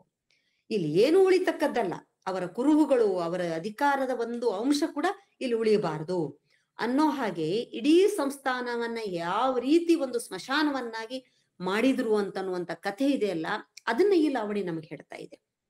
ಅದ್ರ ಜೊತೆಗೆ ಹೆಣೆದುಕೊಂಡದ್ದು ಕಿತ್ತೂರು ಚೆನ್ನಮ್ಮನ ಕಿರಿಯ ಸೊಸೆ ಈರಮ್ಮನ ಒಂದು ಕೊನೆಯಗಾಲದ ಒಂದು ಚಿತ್ರಣವನ್ನ. ಈ ಈರಮ್ಮ ಯಾರು? ಶಿವಲಿಂಗ ರುದ್ರ ಸರ್ಜನನ ಹೆಂಡತಿ ನಿಜ.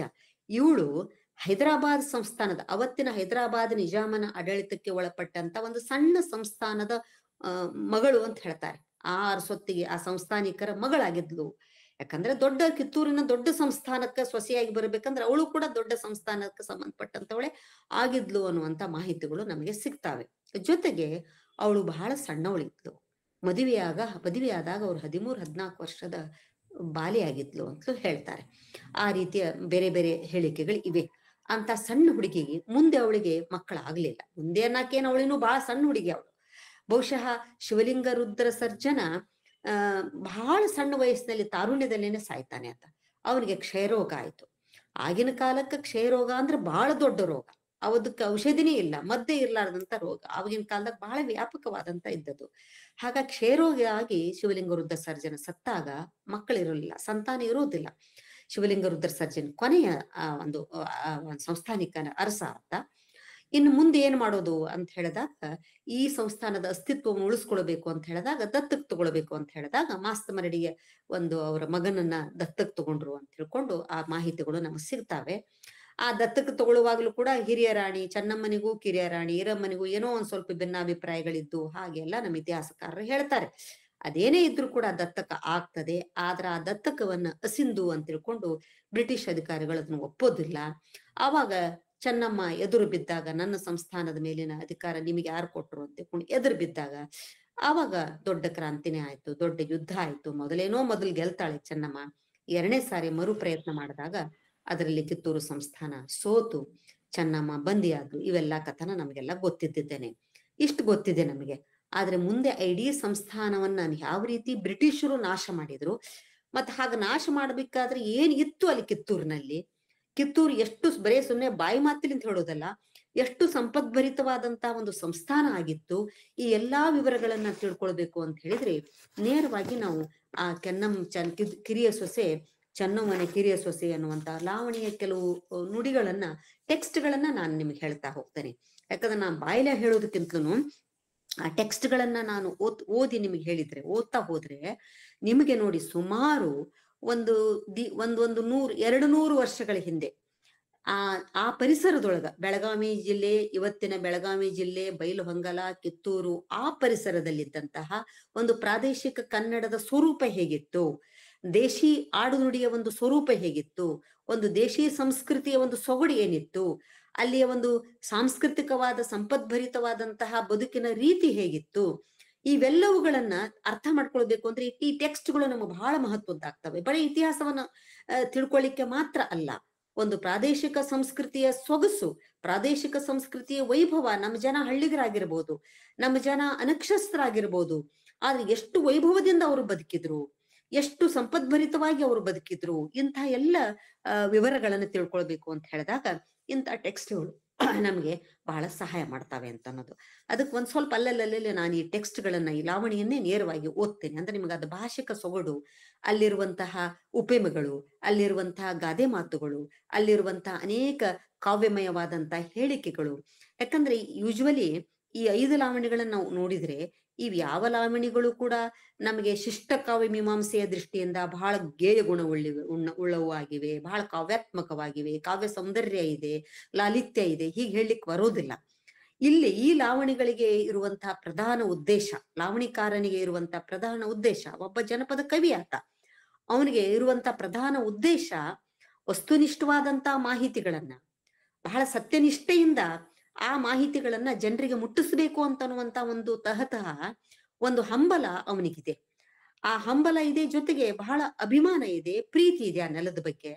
ಹೀಗಾಗಿ ಅದೆಲ್ಲವನ್ನ ಜನರ ಮುಂದೆ ಹೇಳ್ಕೊಂಡು ತನ್ನ ಮನಸ್ಸನ್ನ ಹಗುರಗೊಳಿಸ್ಕೊಳ್ಬೇಕು ಅನ್ನುವಂತಹ ಬಹಳ ಒಂದು ಆಕಾಂಕ್ಷೆಯಿಂದ ಆತ ಈ ಲಾವಣಿ ಹೇಳ್ತಾ ಇದ್ದಾನೆ. ಆದ್ರೆ ಸ್ವಭಾವತಃ ಆತ ಕವಿನೂ ಆಗಿರೋದ್ರಿಂದ ಅಲ್ಲಲ್ಲಿ ಕಾವ್ಯಮಯವಾದಂತಹ ಹಲವು ಉಪಮೆಗಳು, ಹಲವು ಒಂದು ರೂಪಕಗಳು, ಈ ರೀತಿಯ ಒಂದು ಕಾವ್ಯಕ್ಕೆ ಸಂಬಂಧಪಟ್ಟಂತ ಕೆಲವು ಸಂಗತಿಗಳು ಅಲ್ಲಿ ವ್ಯಕ್ತ ಆಗ್ತವೆ. ಆದ್ರೆ ಭಾಷೆ ಮಾತ್ರ ಅದು ಆಡುನುಡಿಯನ್ನೇ ಬಳಸ್ಕೊಂಡಿದೆ. ಅದೇನು ಕಾವ್ಯಮಯವಾದಂತಹ ಭಾಷೆ ಅಂತ ಹೇಳಿಕ್ಕಾಗೋದಿಲ್ಲ.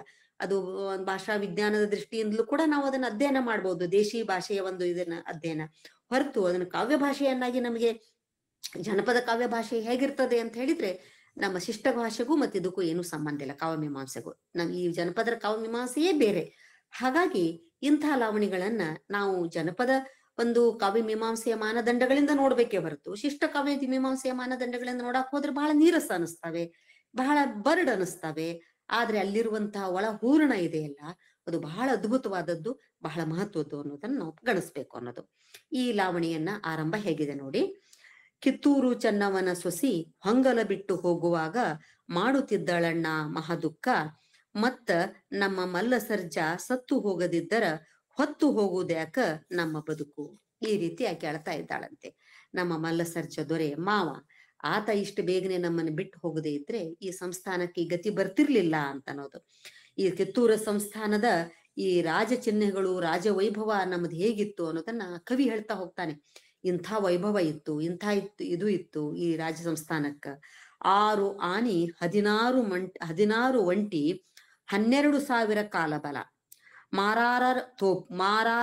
ಮಾರಾಯ ತೋಪು ಹೋದವು ಹೇರಿಕೊಂಡು, 10 ಹಂತ ಮುತ್ತಿನ ಪಾಲಿಕೆ ಸುತ್ತಲ್ಲಿ ಹಿಡುವ 10-8 ಬೆಳ್ಳಿ ಕಾವಿನ ಅಪ್ತಾಗೇರಿ, ಚಂದದಿಂದ ಚಕ್ಕಡಿಗಳು ಒಂದೂ ಉಳಿಯದೆ ಹೋದವು, ತುರಂಗರಥವ ಚೌರಿ. ಶಿಸ್ತಿನ ಶಿಪಾಯಿಗಳು ದಿಟ್ಟತನದಲ್ಲಿ 10 ಅಂತ ಎಷ್ಟು ಇದ್ದರಲ್ಲ ಜರದ ಮಂದಿ, ಕಲ್ಲೂರು ಕಲಬಸಪ್ಪ, ಕನ್ನೂರು ಮಲ್ಲಪ್ಪ, ಅವರಾದಿ ವೀರಪ್ಪ ಇದ್ದರು ಕಾರ್ಬಾರಿಗಳು. ಇಂತಿಂತ ಸರದಾರರು ಕುಂತರ ಬಿದ್ದು ಹೋದರು, ಎಂತ ಬಂದಿತು ನಮಗೆ ಮಾರಿ. ಈ ರೀತಿ ಇಂಥ ಆ ಭಾಷೆ ನೋಡ್ರಿ, ಭಾಷೆಯ ದೃಷ್ಟಿಯಿಂದಲೂ ಕೂಡ ಇದು ಬಹಳ ಮಹತ್ವದ್ದು ಮತ್ತು ಮಾಹಿತಿಗಳನ್ನ ಕೊಡ್ತಾರೆ. ಅವ ಕಾರ್ಬಾರಿಗಳು ಹೇಗಿದ್ರು, ಎಷ್ಟು ಆನೆ ಬಲ ಇತ್ತು, ಎಷ್ಟು ಇದು ಒಂಟಿ ಇದ್ದು, ಆಮೇಲೆ 6 ಆನೆ 16 ಒಂಟಿಗಳಿದ್ದು ಅಂತೆ ನೋಡ್ರಿ. ಆಗಿನ ಕಾಲದಲ್ಲಿ 12,000 ಕಾಲಬಲ ಸೈನಿಕರಿದ್ರಂತೆ ಆ ಒಂದು ಸಂಸ್ಥಾನದಲ್ಲಿ. ಆ ಸಂಸ್ಥಾನದಲ್ಲಿ ಇನ್ನು ಏನೇನು ಇತ್ತು, ಬ್ರಿಟಿಷರು ಏನೇನು ಒಯ್ದ್ರು ಅಂತ ಅನ್ನೋದನ್ನ ಅಲ್ಲಿ ಹೇಳ್ತಾ ಹೋಗ್ತಾರೆ. ಹೆಣ್ಣು ಮಕ್ಕಳಿಡುವ ವಸ್ತ್ರ ಬಣ್ಣಿಸಿನ ಹೇಳುವೆನು, ಸಣ್ಣ ನಡುವಿನ ಡಾಬು ಬಂಗಾರ, ಬುಗುಡಿ ಬಾವಲಿ ಜುಮುಕಿ ವಾಲಿ ಚಳತಂಬು, ಚಂದದಲ್ಲಿ ಆಡುವ ರಾಗಟಿ ಚೌರಿ ಹೆಳಲ ಬಂಗಾರ, 1000 ಹೊನ್ನಿನ ಸರದಾಳಿಗಳು, ಮೊಹರದ ಮುತ್ತಿನ ಮೂಗುತಿಗಳು, ಮೇಲೆ ಕೆತ್ತಿಸಿದಂತ ವಜ್ರದ ಕಂಟಕ, ಧರಿಸುವ ಕಂಠೀಸರಗಳು, ಸರಪಣಿ ಕಟ್ಟಾಣಿ ಕರಿಮಣಿ ಪಟ್ಟಿಗೆ ಮುತ್ತು ಡೋರೆ, ಚಿಂತಾಕ ಹರಳಿನ ಹವಳದ ಸರಗಳು, ಕಿರಿಪಿಲ್ಲಿಗಳು, ಲುಲ್ಲುವಿ ಮಿಂಟಿಕಿ ರುಳಿಯ ಗೆಜ್ಜೆ, ಕಾಲ್ಕಡಗ, ಸರಪಳಿ, ಕಾಲುಂಗರ, ಮಂದರಧರನ ಕರುಣೆ ತಪ್ಪಿ ಒಂದೂ ಉಳಿಯದೆ ಹೋದವು ಮುಂದೆ ಮುಂದೆ ಇಲ್ಲೋ ನಮಗೆ ಆಸರ. ಈ ರೀತಿ ಇಷ್ಟೆಲ್ಲಾ ಸಂಪತ್ತು ಎಲ್ಲವನ್ನೂ ಕೂಡ ಯಾವ ರೀತಿ ಸೂರೆ ಮಾಡ್ಲಾಯ್ತು ಅಂತ ಅನ್ನೋದನ್ನ ಈ ಲಾವಣಿಕಾರ ಹೇಳ್ತಾ ಹೋಗ್ತಾನೆ. ಇಂಥ ಅನೇಕ ಮಾತುಗಳು, ಇದು ಬರೀ ಆಭರಣಗಳ ವಿವರಗಳು ಕೊಡ್ತಾನೆ. ನಂತರ ಆ ಸಂಸ್ಥಾನದಲ್ಲಿ ಇದ್ದಂತಹ ಏನೇನು ಅರಮನೆಯಿಂದ ಹೇರ್ಕೊಂಡು ಹೋದ್ರು ಬ್ರಿಟಿಷರು ಅಂತ ಹೇಳೋದನ್ನ ಹೇಳುವಾಗ ಈ ಪಟ್ಟೆ ಪೀತಾಂಬರಗಳ ಒಂದು ದೊಡ್ಡ ವರ್ಣನೆ ಬರ್ತದೆ. ಈ ಸೀರೆಗಳ ಹೆಸರೇ ನಮಗ್ ಗೊತ್ತಿಲ್ಲ ನೋಡ್ರಿ. ನಮ್ಮ ದೇಸಿ ಸಂಸ್ಕೃತಿ ಅಧ್ಯಯನವನ್ನ ಮಾಡಬೇಕಾದ್ರೆ ನಮ್ಮದೇ ನೇಕಾರರು, ನಮ್ಮ ಸ್ಥಾನಿಕರಾದಂತಹ ನೇಕಾರರು ಮಾಡುವಂತ ಅವರು ಕೈಮಗ್ಗದಲ್ಲಿ ಹೆಣೆದಂತ ಈ ಸೀರೆಗಳು, ನೇದಂತ ಈ ಸೀರೆಗಳಿವೆ ಅಲ್ಲ, ಈ ಹೆಸರುಗಳನ್ನ ನೋಡಿದ್ರೆ ನಮಗಿಷ್ಟು ವೈಭವದಿಂದ ನಮ್ಮ ಜನ ಹಿಂದೆ ಇದ್ರು ಅಂತ ಅನ್ನೋದು.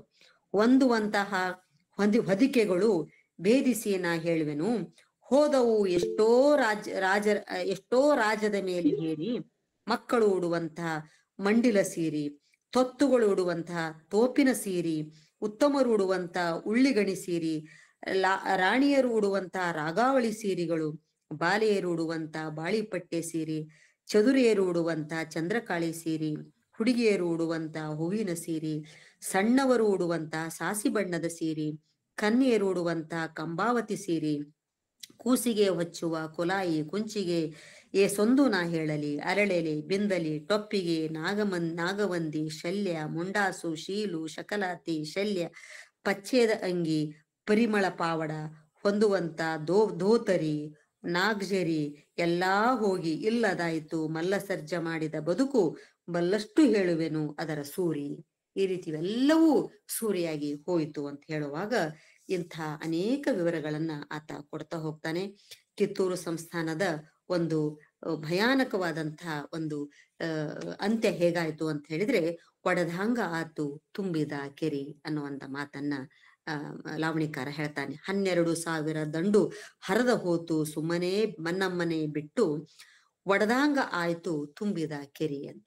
ಒಂದು ತುಂಬಿ ತುಳುಕುವಂತ ಕೆರೆ ಒಡೆದ್ರೆ ಎಷ್ಟು ಭಯಾನಕ ಆಗಬಹುದು, ಹಾಗೆ ಇಡೀ ಒಂದು ಕಿತ್ತೂರು ಸಂಸ್ಥಾನ ಬರಿದಾಯ್ತು, ಅಷ್ಟು ಭಯಾನಕವಾದ ವಾತಾವರಣ ಅಲ್ಲಿ ಕವಿಯಿತು ಅಂತ ಹೇಳೋದನ್ನು ಕೂಡ ಹೇಳ್ತಾನೆ.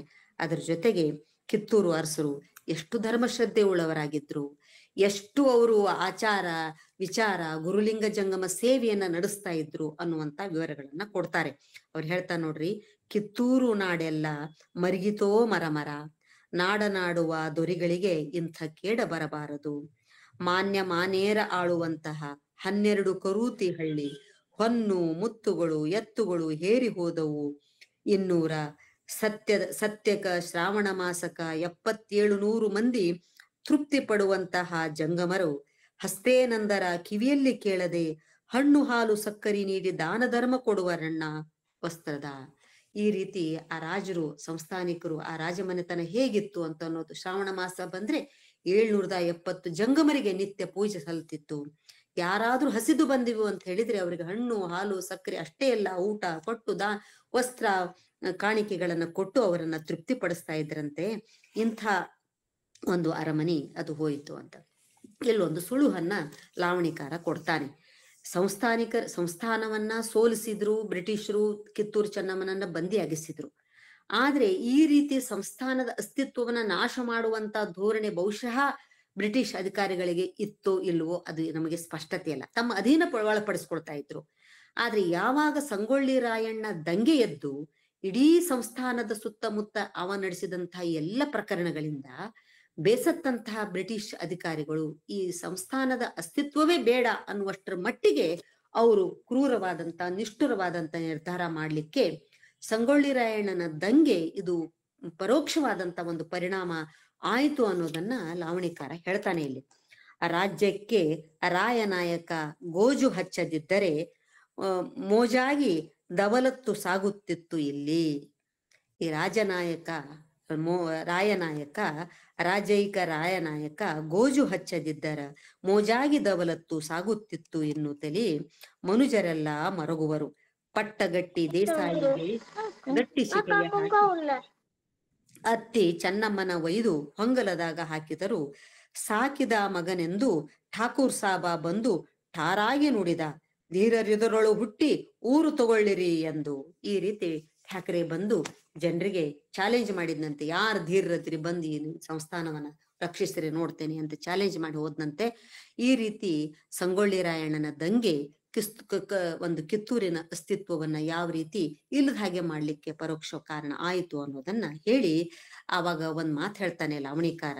ಆತ ಕವಿಯಾಗಿರೋದ್ರಿಂದ, ಆಕಾಶದ ಮೇಗಿನ ಚಂದ್ರ ಲೇಸಾಗಿ ಬೆಳಕಿಲ್ಲದಿದ್ರ ಏಸೊಂದು ಇದ್ದರೇನ ನಕ್ಷತ್ರ.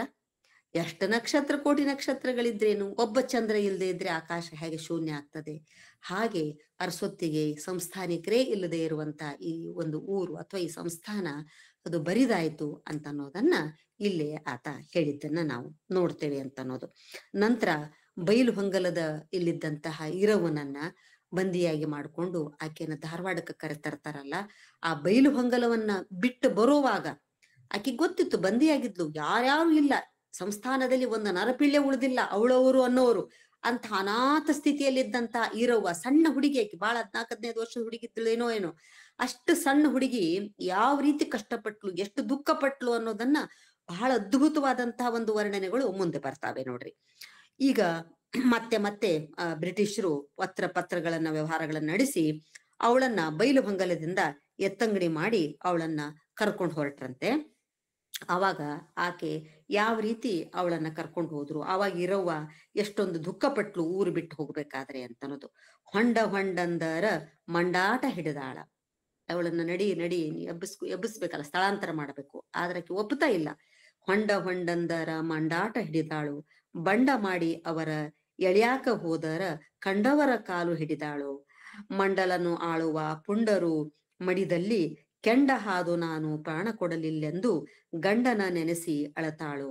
ದಿಕ್ಕಿನೋಳು ನಮ್ಮಂತ ದೆಶೆಗೇಡಿ ಯಾರಿಲ್ಲ, ನಮ್ಮ ಹೊಟ್ಟಿಯಲ್ಲಿ ಒಂದು ಪುತ್ರನು ಇದ್ದರ ದೇಸಗತಿ ಯಾಕ ಮಣ್ಣಾಗುವುದು ಅಂತಂದು ಅವಾಗ ಲಾವಣಿಕಾರ ಹೇಳ್ತಾನ, ನೀರು ಇಲ್ಲದ ಮಲ್ಲಿಗೆ ಬೇರ ಒಣಗಿ ಹೋದಂತೆ ಅತಂತ್ರವಾಯಿತವ್ವ ಸಂಸಾರ. ಈ ರೀತಿಯಾಗಿ ಹತ್ತು ಕರೆದು ಎಲ್ಲರ ಕಾಲ್ ಬಿದ್ದು ನಾ ಹೋಗೋದಿಲ್ಲ, ಯಾಕಂದ್ರೆ ಅವಳು ಗಂಡನ ಮನೆ, ಅವಳು ಬಂದಂತಹ ಮನೆ, ಆ ಎಲ್ಲವನ್ನ ಬಿಟ್ಟು ಅವಳು ಇವತ್ತು ಅನಾಥಿಯಾಗಿ ಬಂದಿಯಾಗಿ ಹೋಗ್ತಾ ಇದ್ದಾಳಂತೆ. ಅಂತಹ ಪರಿಸ್ಥಿತಿಯಲ್ಲಿ ಅವಳನ್ನ ಕರ್ಕೊಂಡು ಹೊರಟ್ರು.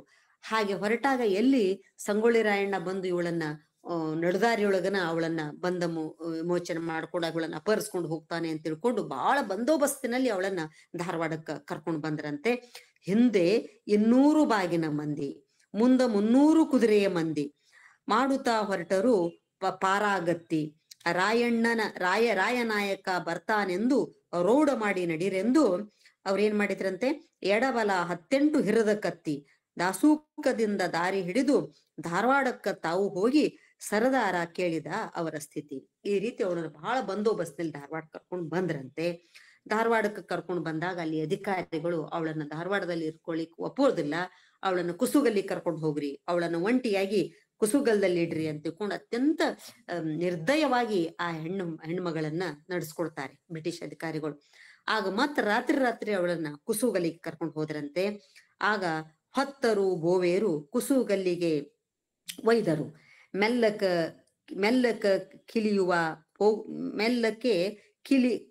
ಕಿಲಿಯುವ ಪೋಗು ಮಗ ಈರವ್ವ ಬಲ್ಹಾಂಗ ದುಃಖ ಮಾಡಿದಳು. ತಾಯಿಲ್ಲದ ಮಕ್ಕಳಿಗೆ ಆಯಿಲ್ಲೋ ಸಿರಿಯಿಲ್ಲ, ಕಾಯ ಇಡಬಾರದೆಂದು ಬಾಯ ಬಿಡುತ್ತಿದ್ಲು ಈರವ್ವ. ಸಾವು ಬೇಡಿದಳು ಶಿವನಲ್ಲಿ, ಅಕ್ಕ ತಾಯಿರವ್ವ ದುಃಖವ ಮಾಡ್ಯಾಳ. ಬಕ್ಕನೆ ಬಾಯಿ ಬಿಡುವುತಾ ಈರವ್ವ ಜಕ್ಕನೆ ಜೇರಿಗಿಳಿದಾಳು. ಈ ರೀತಿ ಅತ್ಯಂತ ಮಾನಸಿಕವಾಗಿ ದೈಹಿಕವಾಗಿ ಆಘಾತಕ್ಕೊಳಗಾದ ಈರವ್ವನ್ಗೆ ಅನಾರೋಗ್ಯಕ್ಕೆ ತುತ್ತಾಗಿ ಬಿಡ್ತಾಳೆ.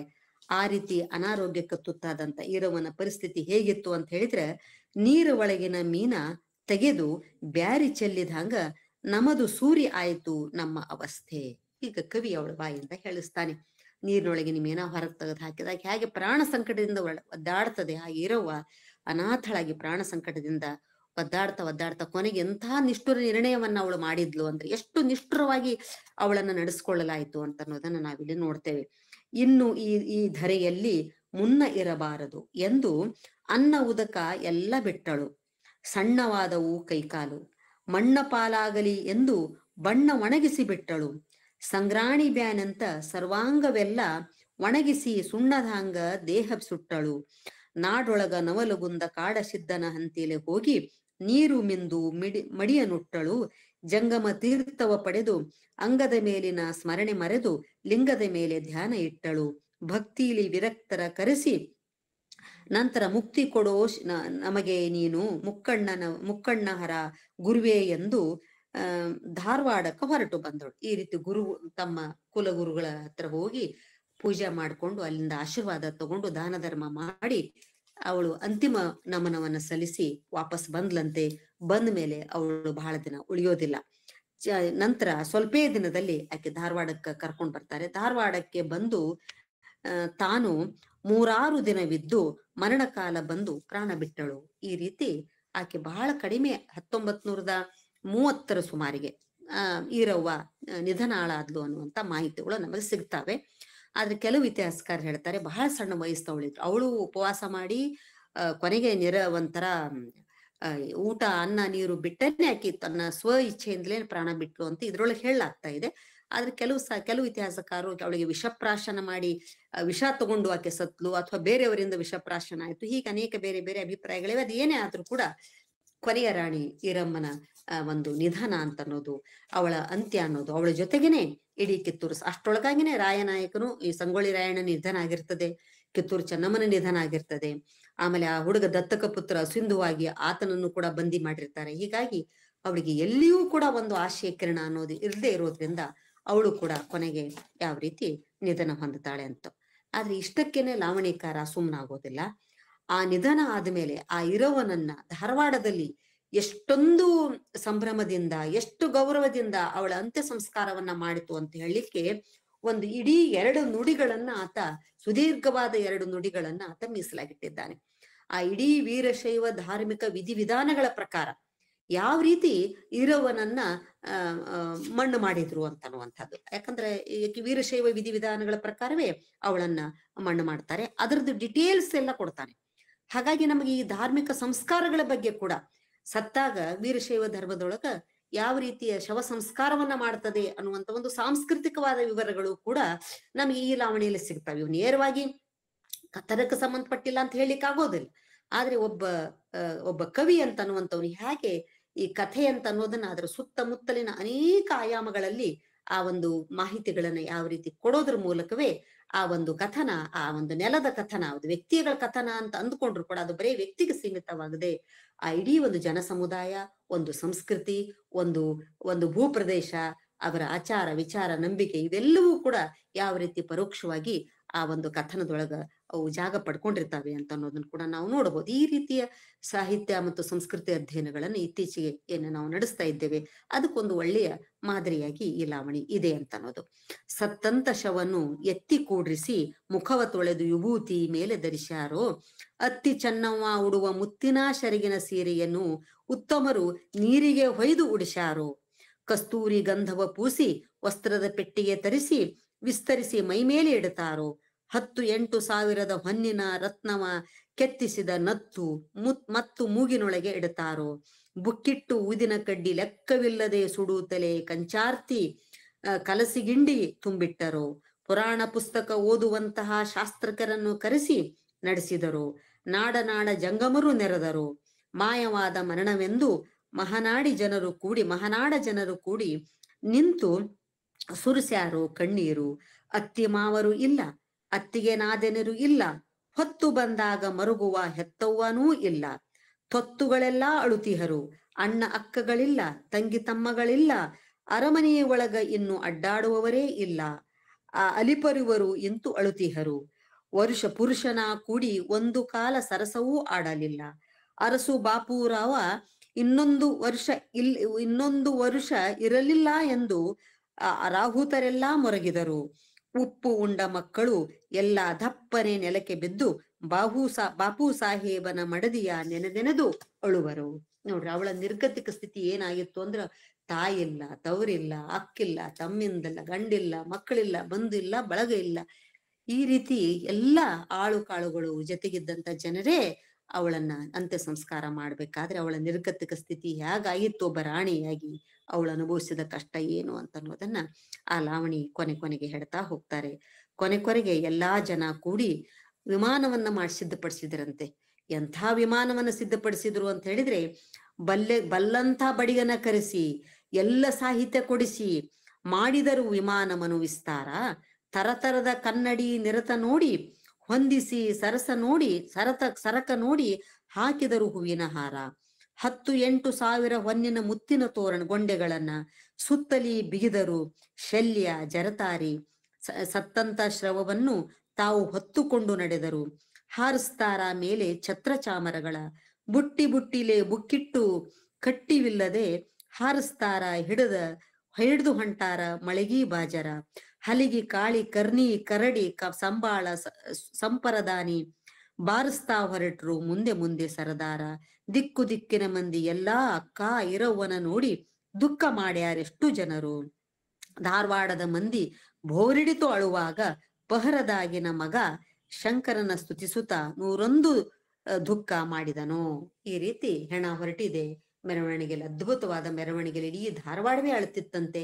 ಆ ರೀತಿಯಲ್ಲಿ ಇರವನ ಶವ ಸಂಸ್ಕಾರವನ್ನ ಮಾಡ್ಲಾಯ್ತಂತೆ. ಸತ್ತ ಶವದ ಮುಂದೆ ಸಾಗಿ ಹೋದರು ಶೋಧಿಸಿ ದುಃಖ ಮಾಡಿದರು. ದಾನ ಧರ್ಮವ ಕೊಟ್ಟು ನೇಮ ನಿತ್ಯವ ಮಾಡಿ ಮುಂದ ಮುಕ್ತಿಯ ಕೊಡುವ ಬಸವನನ್ನು ಸ್ತುತಿಸುತ್ತ ಮೊನ್ನೊಳಗೆ ಇಟ್ಟು ತಿರುಗಿದರು ಅಂತ ಹೇಳ್ತಾರೆ. ಈ ರೀತಿ ಶರಣರ ಸಂಪ್ರದಾಯವನ್ನ, ಶರಣರ ಸ್ತುತಿಗಳನ್ನ, ತತ್ವ ಪದಗಳನ್ನ ಈ ರೀತಿ ಹಾಡ್ತಾ ಜನ ಎಲ್ಲ ಬಹಳ ದುಃಖದಿಂದ ಒಯ್ದು ಶವ ಸಂಸ್ಕಾರ ಮಾಡಿದ್ರು ಅಂತ ಹೇಳಿ ಕೊನೆಗೆ ಲಾವಣಿಕಾರ ಹೇಳ್ತಾನೆ. ಸುಂದರ ಹೆಬ್ಬಳ್ಳಿ ಬಸವ, ತನ್ನ ಹೆಸರು ಹೇಳ್ಕೊಳ್ತಾನೆ, ನಾನ್ ಬರದವನ್ ಯಾರು, ಸುಂದರ ಹೆಬ್ಬಳ್ಳಿ ಬಸವ ಕಂಡಷ್ಟು ಕವಿಯು ಹೊಂದಿಸಿ ಮಾಡಿದ ವಿಸ್ತಾರ.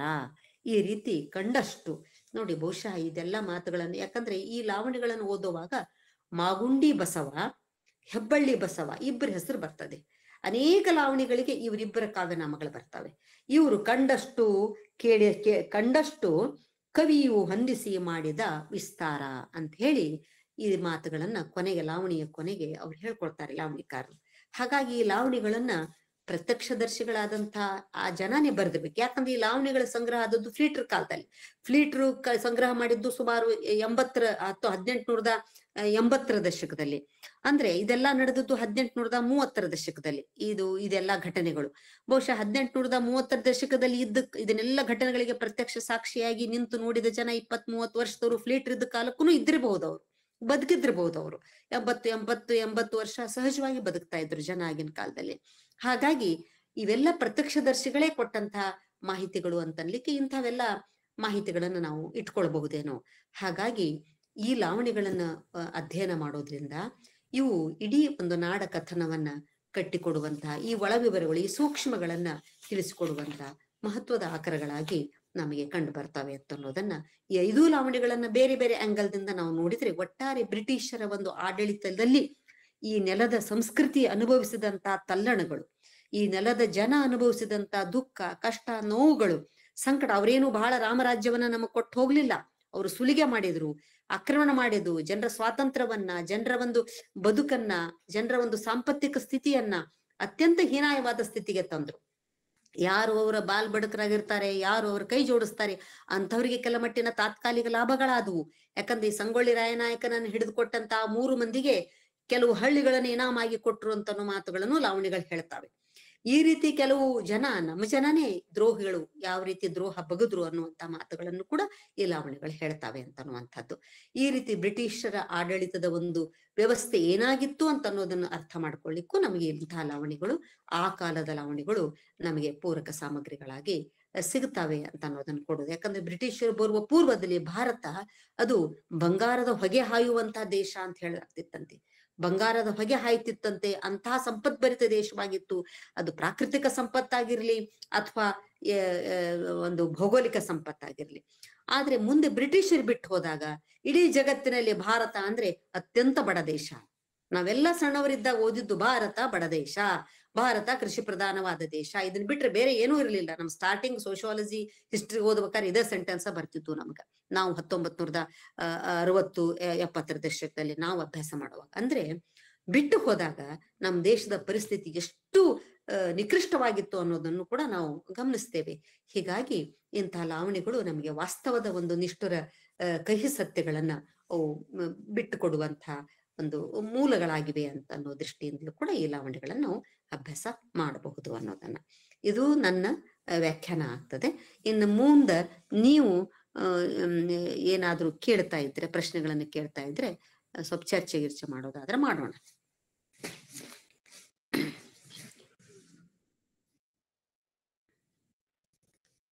ಮೇಡಮ್ ಧನ್ಯವಾದ. ಹೇಳಿ. ಒಂದೆರಡು ಪ್ರಶ್ನೆಗಳು ಬಂದವ ಹೇಳ್ರಿ, ಕಳಿಸ್ಕೊಡ್ರಿ. ಮ್ಯಾಮ್, ಈಸ್ ದಿಸ್ ಲಾವಣಿ ಡಿಫ್ರೆಂಟ್ ಫ್ರಮ್ ದ ಲಾವಣಿ ಆಫ್ ಮಹಾರಾಷ್ಟ್ರ ಅಂತ ಕೇಳಿದ್ದಾರೆ. ಹಾ, ಮಹಾರಾಷ್ಟ್ರದಿಂದ ಇದು ಪೂರ್ತಿ ಆವಾಗಿನ ಕಾಲದಲ್ಲಿ ಕಿತ್ತೂರು ಸಂಸ್ಥಾನ ಬೆಳಗಾಂ ಜಿಲ್ಲೆಯ ಒಂದು ಭಾಗನೇ ಆಗಿತ್ತು. ಹಾಗಾಗಿ ಅಲ್ಲಿ ಅದನ್ನ ಅನೇಕ ಕಾಲ ಅದು ಪೇಶ್ವೆಯವರು ಅದನ್ನ ಕಬಳಿಸೋ ಪ್ರಯತ್ನ ಮಾಡಿದ್ರು ಅಂತೆಲ್ಲ ಹೇಳಿದ್ನಲ್ಲ. ಹೀಗಾಗಿ ಅದು ಆವಾಗಿನ ಕಾಲದ ಪ್ರಕಾರ ಅದು ಬೆಳಗಾಂ ಜಿಲ್ಲೆಗೆ ಸಂಬಂಧಪಟ್ಟಂತ ಒಂದು ಪ್ರಾವಿನ್ಸ್ ಆಗಿತ್ತು. ಆದ್ರೆ ಈಗಿನ ಪ್ರಕಾರ ಅದು ಬಾಂಬೆ ಕರ್ನಾಟಕದ ಭಾಗ ಆಗಿತ್ತು ಅಂತ ಹೇಳಲಾಗ್ತಾ ಇದೆ. ಕರ್ನಾಟಕ ಈಗಿನ ವಿಭಜನೆ ಇರ್ಲಿಲ್ಲ ಅವಾಗ. ಬಾಂಬೆ ಕರ್ನಾಟಕ, ಮದ್ರಾಸ್ ಭಾಗ ಇತ್ತಲ್ಲ, ಅದು ಬಾಂಬೆ ಕರ್ನಾಟಕದ ಭಾಗ ಆಗಿತ್ತು ಅಂತ ಹೇಳ್ತಾರೆ. ಸರಿ ಮ್ಯಾಮ್, ಇನ್ನೊಂದು ಪ್ರಶ್ನೆ ಇದೆ.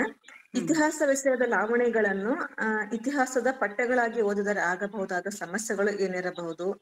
ಕಿತ್ತೂರು ಚೆನ್ನಮ್ಮನ ಲಾವಣಿಯನ್ನ ಈ ವಿಚಾರದಿಂದ ನೋಡಿದಾಗ ಯಾವ ನಿರ್ದಿಷ್ಟ ಸಮಸ್ಯೆಗಳು ಕಾಣಬಹುದು? ಅದೇ ಹೇಳಿದೆ ನಾ ನಿಮಗೆ. ಈಗ ಈ ರೀತಿಯ ಜನಪದ ಸಾಹಿತ್ಯವನ್ನ ನಾವು 100% ಅಧಿಕೃತವಾದಂತಹ ಚಾರಿತ್ರಿಕ ಒಂದು ಇತಿಹಾಸವನ್ನ ಹೇಳುವಂತ ಆಕರಗಳು ಅಂತ ಹೇಳಲಿಕ್ಕೆ ಆಗೋದಿಲ್ಲ. ಯಾಕಂದ್ರೆ ಹೇಳಿದೆ ನಿಮ್ಗೆ, ನಾವು ಒಳಗಿನವರಾಗಿ ಹೇಳುವಾಗ ಲಾಭಗಳು ಇವೆ, ಹಾನಿಗಳು ಇವೆ. ಹಾಗಾಗಿ ಆ ಲಾಭಗಳು ಅತ್ಯಂತ ಒಳ ವಿವರಗಳನ್ನ, ಒಳ ಸೂಕ್ಷ್ಮಗಳನ್ನ ತಿಳಿಸ್ಕೊಡುವಾಗ ನಮಗ ಅವು ಎಲ್ಲ ಬಹಳ ಮಹತ್ವದ ಅನಿಸ್ತಾವೆ. ಆದ್ರೆ ಅಲ್ಲಿ ಲಾವಣಿಕ ಆ ಸಾಹಿತ್ಯವನ್ನ ರಚನೆ ಮಾಡುವಾಗ ಆ ವ್ಯಕ್ತಿ ಆ ನೆಲದಕ್ಕೆ ಸಂಬಂಧಪಟ್ಟವನು, ಆ ಒಂದು ಇತಿಹಾಸಕ್ಕೆ ಸಂಬಂಧಪಟ್ಟಂತ ಒಳಗಿನವನೇ ಆಗಿರೋದ್ರಿಂದ ಅನೇಕ ಸಾರಿ ಅಭಿಮಾನ, ಆ ಒಂದು ಪ್ರೀತಿ ಅದು ಕೆಲಸ ಮಾಡ್ತಿರ್ತದೆ. ಮನುಷ್ಯ ಸಹಜವಾದಂತ ಭಾವರಾಗಗಳು ಕೆಲಸ ಮಾಡ್ತಿರ್ತವೆ. ಹಾಗಾಗಿ ಅಲ್ಲಿ ಅತಿಶಯೋಕ್ತಿಗಳಿರ್ತಾವೆ, ಅತ್ಯಂತ ಅತ್ಯುಕ್ತಿಗಳಿರ್ತಾವೆ, ಆಮೇಲೆ ವೈಭವೀಕರಣ ಇರ್ತದೆ. ಈ ರೀತಿ ವಿಸ್ತಾರವಾದ ವಿವರಗಳು ಇರ್ತಾವೆ. ಆ ವಿವರಗಳಲ್ಲಿ ಎಷ್ಟೋ ಮಟ್ಟಿಗೆ ವಾಸ್ತವಕ್ಕಿಂತಲೂ ಸ್ವಲ್ಪ ವಾಸ್ತವವನ್ನ ಮೀರಿದಂತ ಅತಿಶಯೋಕ್ತಿ ವಿವರಗಳು ಇರ್ತಾವೆ. ಹಾಗಾಗಿ ಅವುಗಳೆಲ್ಲ ಬಹಳ ಸಮಚಿತ್ತದಿಂದ ನಾವು ಬಹಳ ಬ್ಯಾಲೆನ್ಸ್ ಮಾಡಿ, ಬಹಳ ತೌಲನಿಕವಾಗಿ ನಾವು ಅವುಗಳನ್ನ ಸ್ವೀಕಾರ ಮಾಡಬೇಕಾಗ್ತದೆ. ಕಿತ್ತೂರಿನ ಸಂದರ್ಭದಲ್ಲಿ ಇದೆ. ಯಾಕಂದ್ರೆ ಕಿತ್ತೂರಿನ ಸಂದರ್ಭದಲ್ಲಿ ನಮ್ಮ ಲಾವಣಿಗಳೇನ್ ಹೇಳ್ತವೆ, ಈರಮ್ಮ ಈ ರೀತಿ ಊಟ ನೀರು ಅನ್ನ ನೀರು ಎಲ್ಲ ಬಿಟ್ಟು ತಾನೇ ತನ್ನ ಸಾವನ್ನ ಬರಮಾಡಿಕೊಂಡ್ಲು ಅಂತ ಈ ಲಾವಣಿ ಹೇಳ್ತದೆ.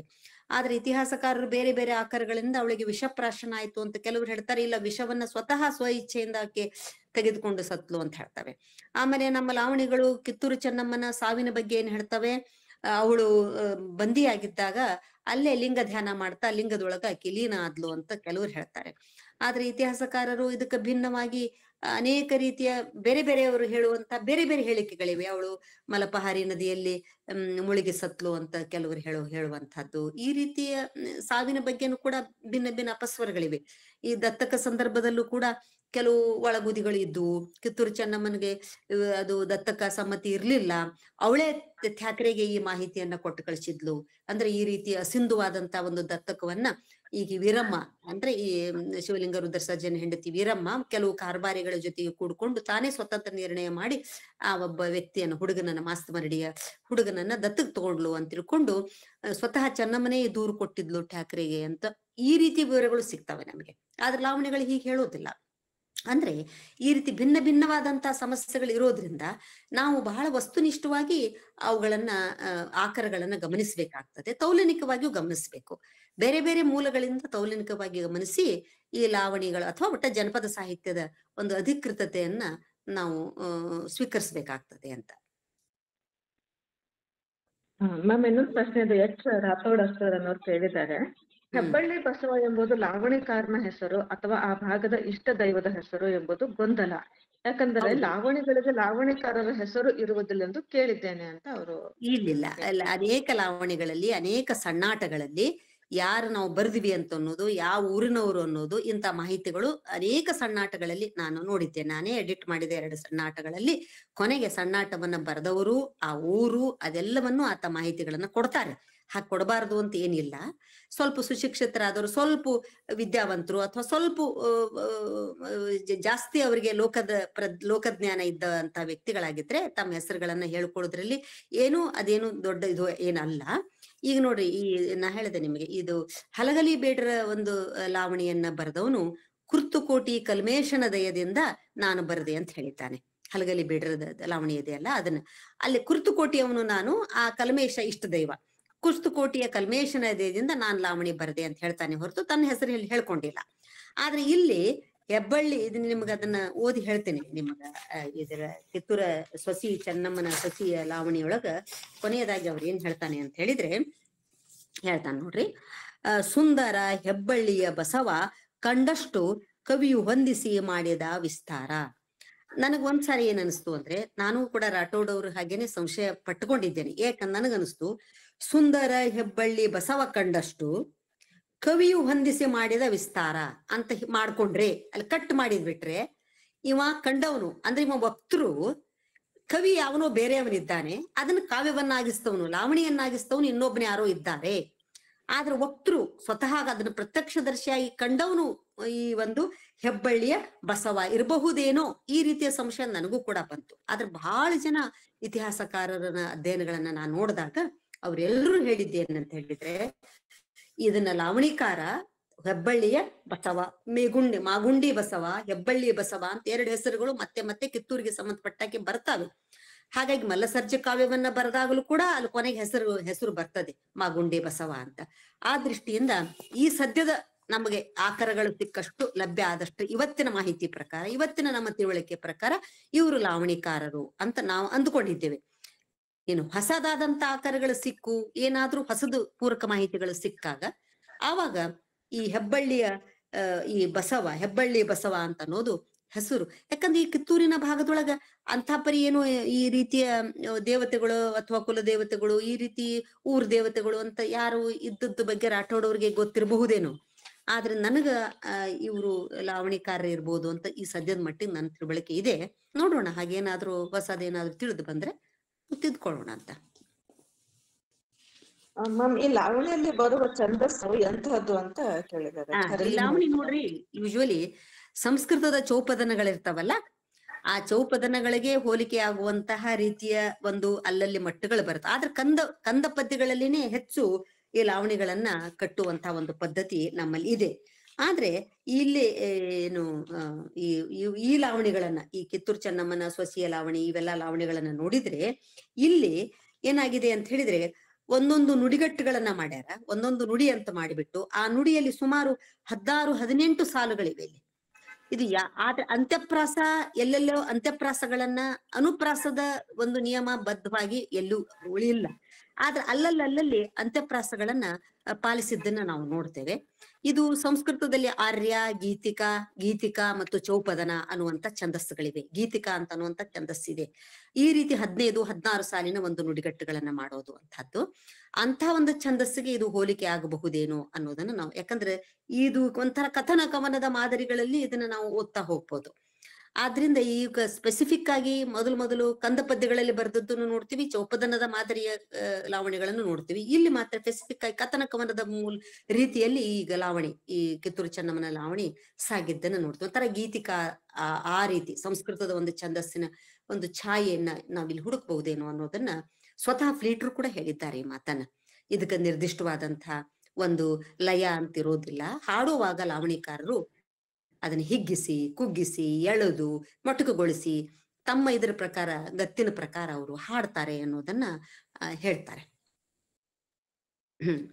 ಅದೇ ಇರ್ಲಿ, ಅದು ಇರಬಹುದೇನೋ, ನೋಡೋಣಂತೆ. ಹೆಬ್ಬಳ್ಳಿ ಬಸವ ಅನ್ನೋದು ಈ ಕುರ್ತುಕೋಟಿಯ ಕಲ್ಮೇಶ ಅಂತ ಅನ್ನೋದು ಅಲ್ಲಿ ನನ್ನ ಇಷ್ಟ ದೇವ್ ಕಲ್ಮೇಶನ ದಯದಿಂದ ಅಂತ ಹೇಳೋದ್ರಿಂದ ಕಲ್ಮೇಶ ದೇವರು ಅನ್ನೋದು ನಮ್ಗೆ ಭಾವನೆ ಬರ್ತದೆ. ಇದು ಹೆಬ್ಬಳ್ಳಿ ಬಸವ ಅಂತ ಅನ್ನೋದು, ಇಲ್ಲಿ ಹೆಬ್ಬಳ್ಳಿ ಬಸವ ಕಂಡಷ್ಟು ಅಂತ ಹೇಳ್ತಾನೆ. ಆದ್ರಿಂದ ಹೆಬ್ಬಳ್ಳಿ ಬಸವ ಕಂಡಷ್ಟು ಅಂತ ಹೇಳಿದಾಗ ಹೆಬ್ಬಳ್ಳಿ ಬಸವನನ್ನ ದೇವರು ಅಂತ ಹೇಗೆ ಹೇಳೋದು, ಅದು ಒಂದು ಚರ್ಚೆ ಇರ್ತದೆ. ಆದ್ರಿಂದ ಈ ಸದ್ಯದ ಮಟ್ಟಿಗೆ ಅವನು ಕವಿ, ಲಾವಣಿಕಾರ ಅಂತಲೇ ನಾವು ಇಟ್ಕೊಂಡಿದ್ದೇವೆ. ಧನ್ಯವಾದ ಮೇಡಮ್. ಯಾರಾದ್ರೂ ಪ್ರಶ್ನೆಗಳು ಕೇಳೋರಿದ್ರೆ ನೇರವಾಗಿ ನೀವೇ ಕೇಳಿ, ಇಲ್ಲ ಚಾಟ್ ಬಾಕ್ಸ್ ಅಲ್ಲಿ ಹಾಕ್ಬೋದು. ಊರ್ ದೇವರು, ಗ್ರಾಮ ದೇವತೆ ಅಂತ ಒಪ್ಕೋಬಹುದು. ಇಲ್ಲಿ ಹೆಬ್ಬಳ್ಳಿ ಬಸವ ಕಂಡಷ್ಟು ಅಂತ ಹೇಳ್ತಾರ. ಹೆಬ್ಬಳ್ಳಿ ಬಸವ ಕಂಡಷ್ಟು ಕವಿ ಮಾಡಿದ ವಿಸ್ತಾರ ಅಂತಾನೆ. ಅದಕ್ಕೆ ಹೆಬ್ಬಳ್ಳಿ ಬಸವ ಕಂಡಷ್ಟು ಅಂತ ಹೇಳೋದ್ರಿಂದ ಇದನ್ನ ದೇವ್ರು ಅಂತ ಹೇಳೋದು ಸ್ವಲ್ಪ ಕಷ್ಟ ಆಗ್ತದೆ. ಆದ್ರೂ ಹೆಚ್ಚಿನ ಆಕಾರಗಳು ಸಿಕ್ಕರೆ ನೋಡೋಣ.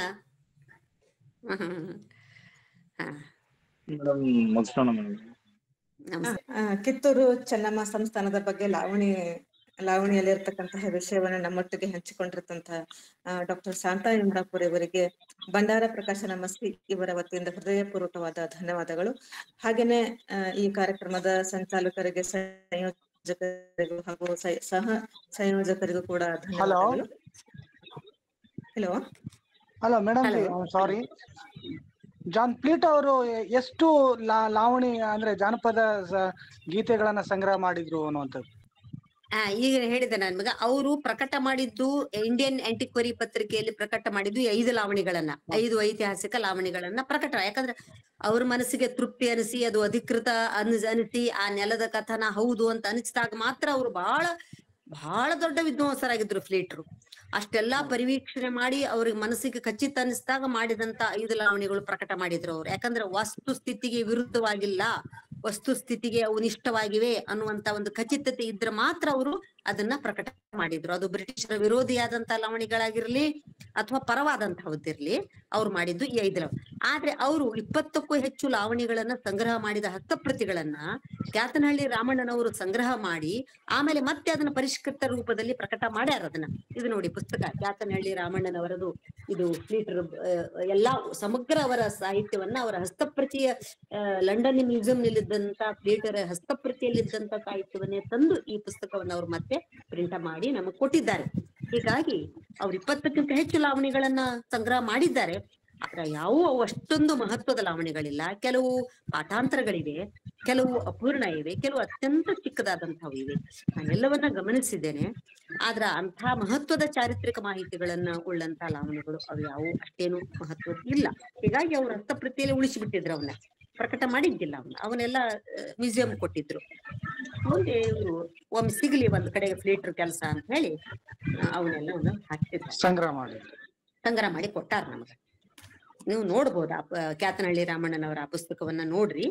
ಅವಾಗ ಅಲ್ಲಿ ಅವರು ಬಹಳ ಅಂದ್ರೆ ಅಕ್ಕನಾಗಮ್ಮನ ಬಗ್ಗೆ ಒಂದು ಸಣ್ಣದಾದಂತ ಒಂದು ನೋಟ್ ಇದೆ.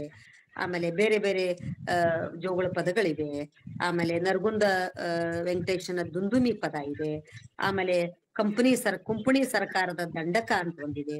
ಕುಂಪಣಿ ಸರ್ಕಾರದ ಪೂರ್ವಣಿ ದಂಡಕ ಅಂತ ಒಂದಿದೆ. ಅಕ್ಕನಾಗಮ್ಮನ ಜೋಗುಳ ಪದ ಇದೆ ಅವ್ರು ಮಾಡಿದಂತಹ ಒಂದು ಸಂಗ್ರಹದಲ್ಲಿ. ಆಮೇಲೆ ಇಂಗ್ರೇಜಿ ಸಂಸ್ಥಾನದ ಮೇಲಿನ ಪದ ಇದೆ. ಕೊಲ್ಲಾಪುರ ಮಹಾರಾಜರ ಪದ ಇದೆ. ಮಂಡ್ರೋರ್ ಸಾಹೇಬರ ಪದ ಇದೆ. ಹೀಗೆ ಪಾಠಾಂತರಗಳಿಲ್ಲದಂತಹ ಕೆಲವು ಲಾವಣಿಗಳನ್ನು ಕೂಡ ಅಲ್ಲಿ ನೋಡ್ಲಿಕ್ಕೆ ನಮ್ಗೆ ಸಿಗ್ತವೆ. ಕೆಲವು ಪಾಠಾಂತರಗಳು ಸಿಗ್ತವೆ. Okay madam, thank you madam, thanks. ನಮಸ್ತೆ ಎಲ್ಲರಿಗೂ ಹೇಳ್ತಾ ನಾಳೆ ಈ ಕಾರ್ಯಕ್ರಮ ಮುಂದುವರಿತೀವಿ.